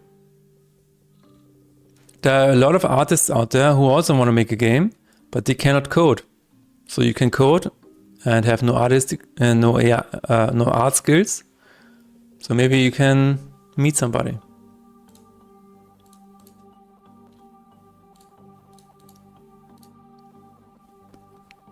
I still find it hilarious that Vampire Survivors was made with Thomas Feichtner sprites.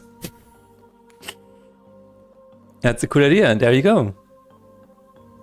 And if you ever make something, you can share it with me, and I will give it a try. I will give you feedback. Imagine being an artist that can't code, but that what the hell is going on? You can draw, but you cannot code? Get the hell out of here. Peasant. Art peasant.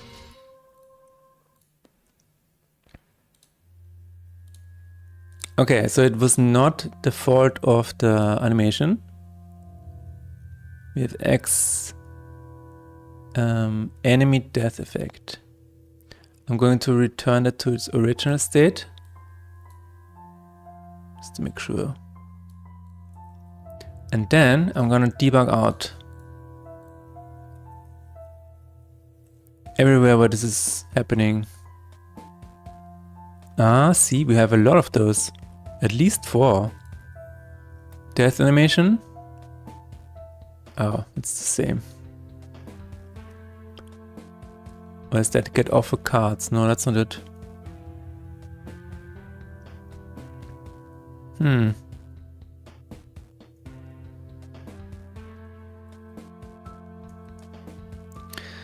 That is really curious. I don't know why this is happening that way.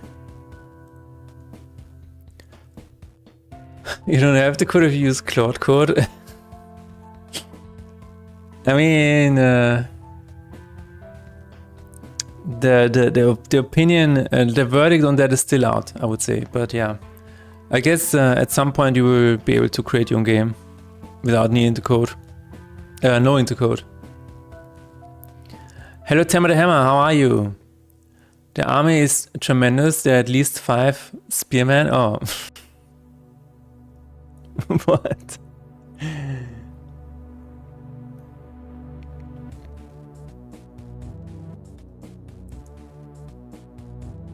No, I still think knowing how to code will help you eventually, even if whenever you're making a game. I know somebody who is primarily an artist. He's a pixel artist, and he made a game using visual code, and the visual code is such a mess at this point that he's like, wait a minute, maybe I could have just coded at least a few parts of this. But yeah, I don't know. I'm okay waking up still, alright.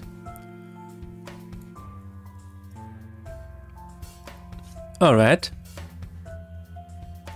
I'm currently trying to figure out, and I've been trying to figure this out for a while now, while the animation is playing, while the card is already gone.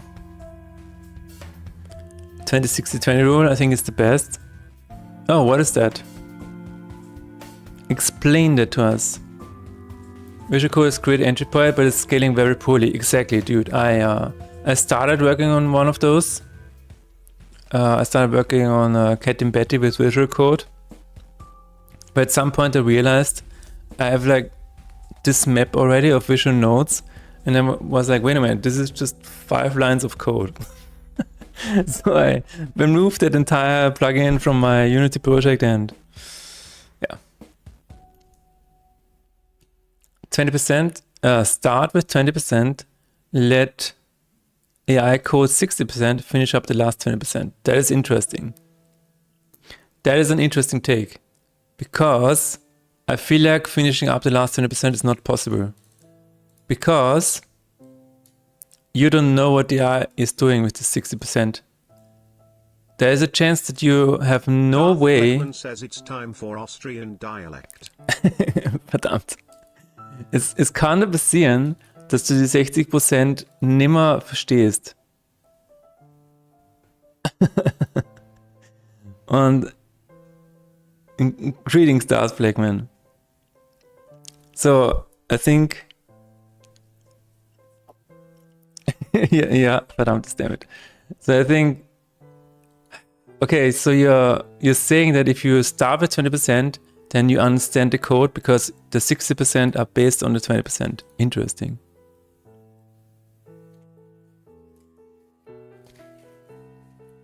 You can also micromanage AI and make all the architectural decisions. You have to read, of course, to finish it up. Yeah. Yeah, I don't know. Maybe that is the future. I still feel like something is lost here, but maybe, you know what? Maybe it doesn't matter. Maybe it doesn't matter anymore. This is generated 20% I actually do. Interesting. My God. Yeah, no, this is going to be completely normal. Yeah. But I've never heard about that. I think, yeah, you might be onto something here. 20-60-20 rule. I also tell AI to document everything so the code is easy to maintain.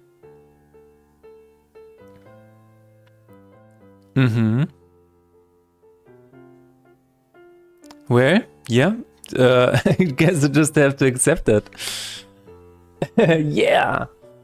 Exactly. With some examples actually written, and the output has been a lot more manageable. That's cool.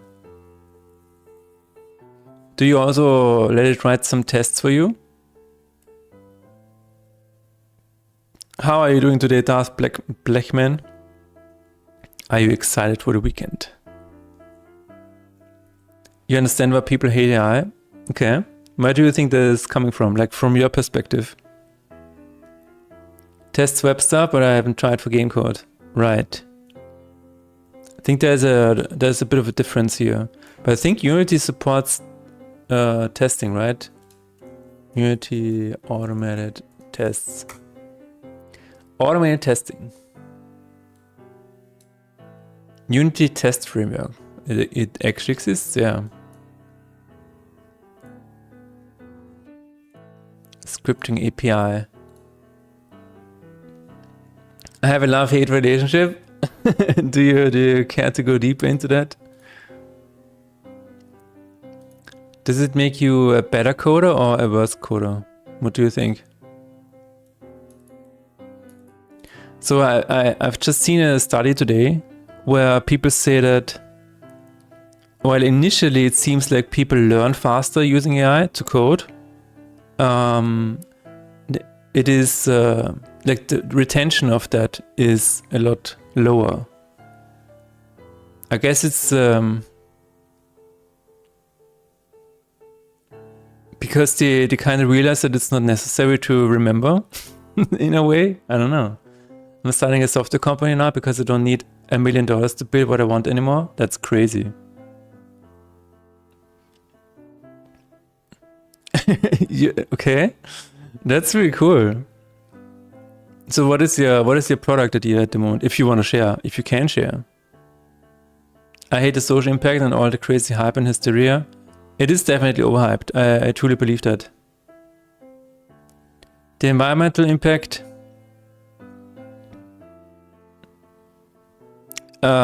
is probably there, absolutely, because of the data centers, yes. But I think that people will find a way to, I don't know, improve that.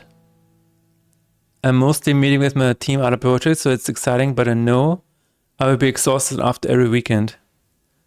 My week starts on Thursday, Friday, where I prep for my Saturday and Sunday meetings. Wow. And Monday is my care day, and the rest I just do some other project on the side. Oh, interesting. You're living like a few days to the right or whatever from everybody else. That's cool.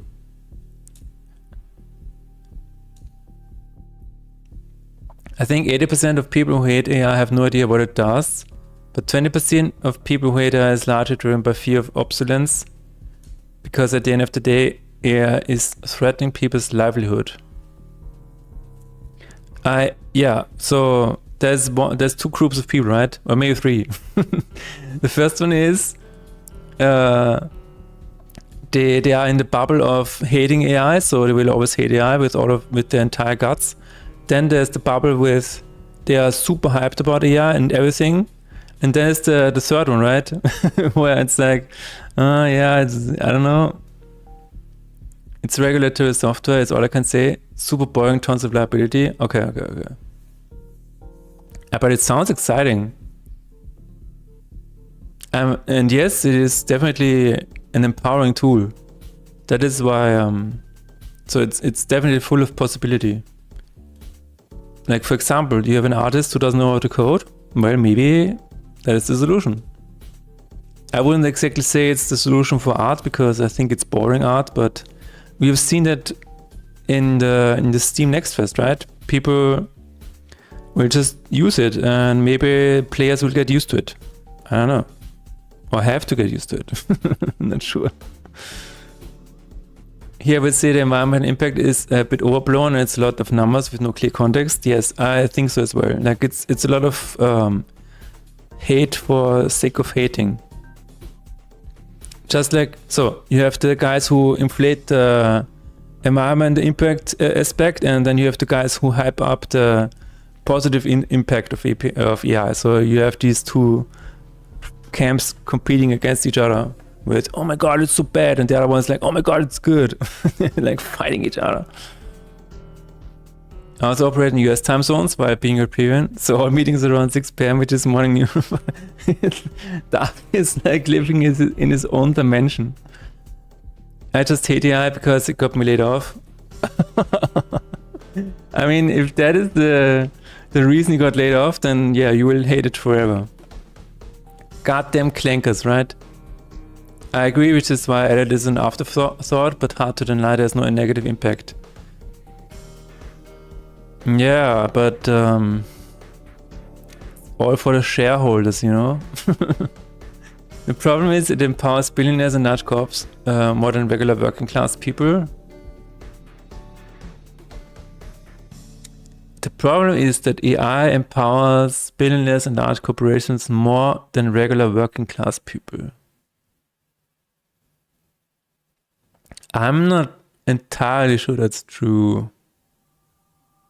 Because, I mean, a teenager that is 14 years old can create like the next $1 million app now with free tools. It is kind of crazy. And he doesn't have to know, it doesn't know how to code, doesn't have to know about art. You can just press generate with an idea. I've seen that happen with, you know, some YouTube movies and whatever, that like there's a, have you guys seen this? There's this weird Minecraft 70s movie that is entirely AI generated. It's so interesting. So this is like, what if the Minecraft movie was made in the 70s and this is entirely AI generated? And so you can think about it what you want, but it is kind of crazy that one guy can do this. It is kind of crazy. No, I feel like it's very strange, but dude, I mean, in 2 years, this is gonna be, I don't know, it's gonna be crazy. The next few years are gonna be intense, dude. It's not Jack Black, yeah. I don't know, but you know, it's very, it is what it is. And it has 1 million views, guys. People slowly stop caring. Or maybe never cared, really. It's crazy. Looks like Markiplier. Just more hysteria from all sides, exactly. There is no empowering those already in power. They are going to continue taking more no matter what, is how I see it. Yeah. Which is valid, but society had a very similar experience when electricity first became adopted. People who have more resources are better equipped to take advantage of new technology. That's just the way society works, not just the AI. But how? Okay, but how does it empower a billionaire? Is what I'm asking.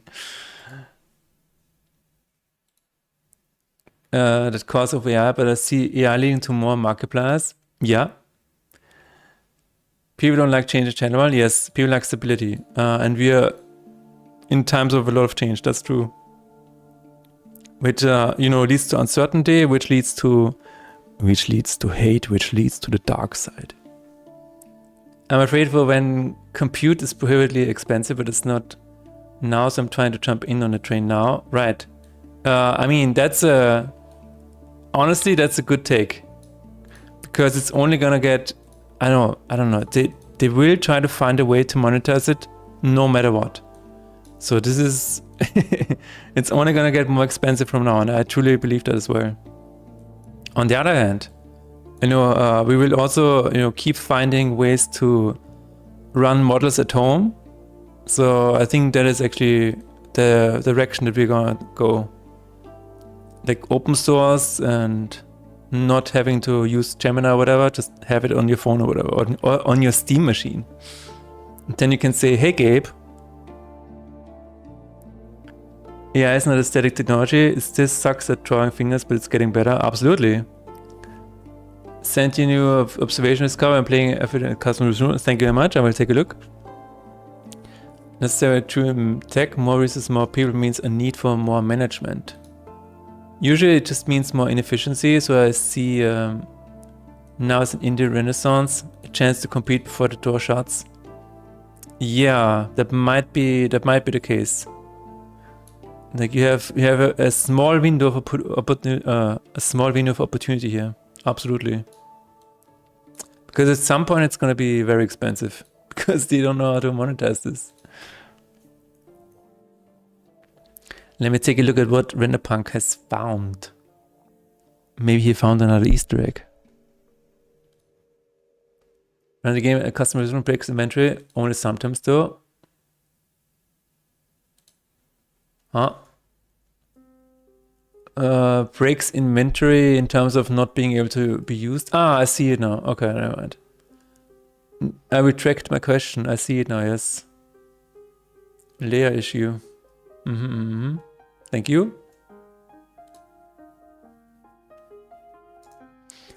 Copy the message.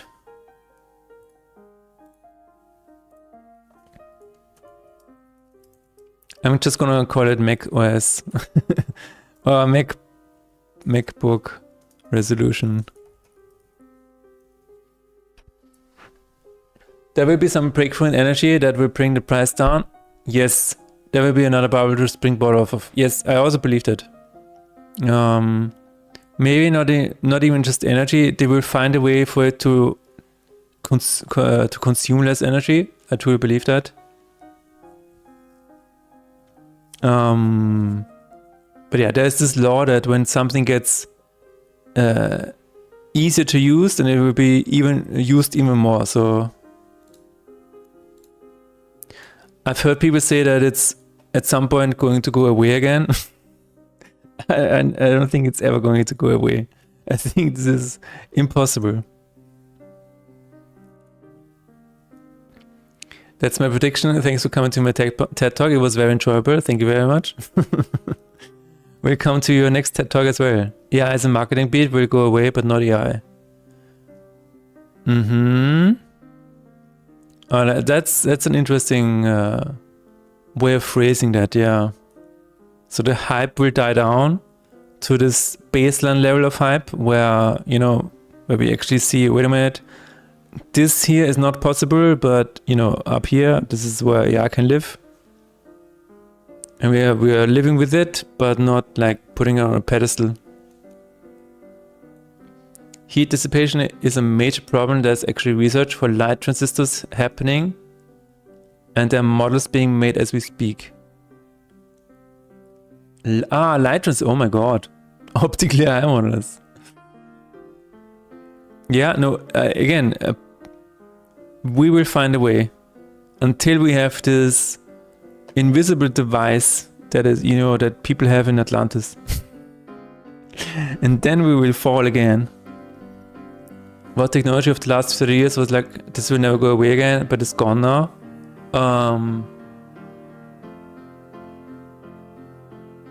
That is a good question.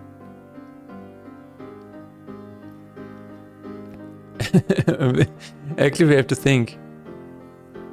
What is will never go away, but it's gone now? You know what, Checkneck? This is like the perfect Ask Reddit question. Optical RAM also. Oh my god. Physical media, sorry to dystopian. That is a good one. Tammer the Hammer has a lot of good takes today. Yeah, that's cool. Physical media, yeah. That is them for, you know, people are like, wait a minute, I wanted to have a physical disc for GTA 6. And Rockstar is like, what? A what? A what again? What do you mean? Invisible device that's tied to your ankle and reads your mind, so that civil enforcers can come and blow your head off for instances thoughts about 2000-year-old. Lolly, yes. Exactly it. You hit the nail on its head. I would say physical video games are being phased out quick, yeah.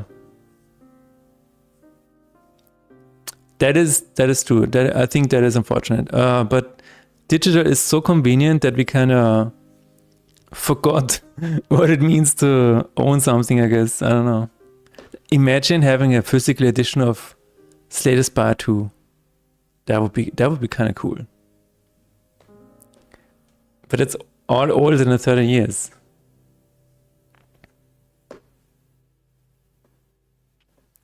I don't know, Technic. Maybe Skype?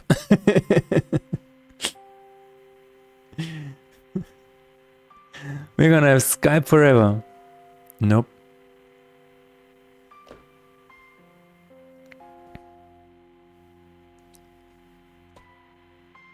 I don't know, pages for maybe. What about the pager?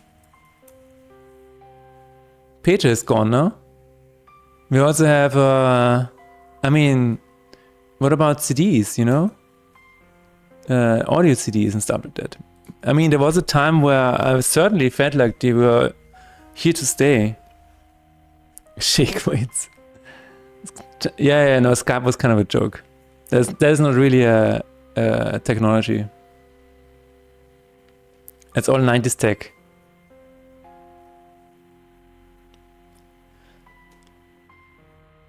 CDs nuts. Got him. What 2000s tech we were so sure would stay. Pages them. MP3 players, yeah, true. What about what about the mini disc, guys? The mini disc was so cool. So cool. It was actually not. The way to get your music onto that was to record it over. You cannot just copy it. You had to record it and play the music to it in real time almost. When I had a mini disc player, I was like, this is not gonna be here forever. This feels old already. Mini disc, I didn't have one, but my old Parabit, yeah, I also had one. It was kind of cool, but I would argue that all smartphones are just MP3 players. Really? That is your argument, Jackneck? Just an MP3 player? Do you have MP3s on your smartphone, Jackneck?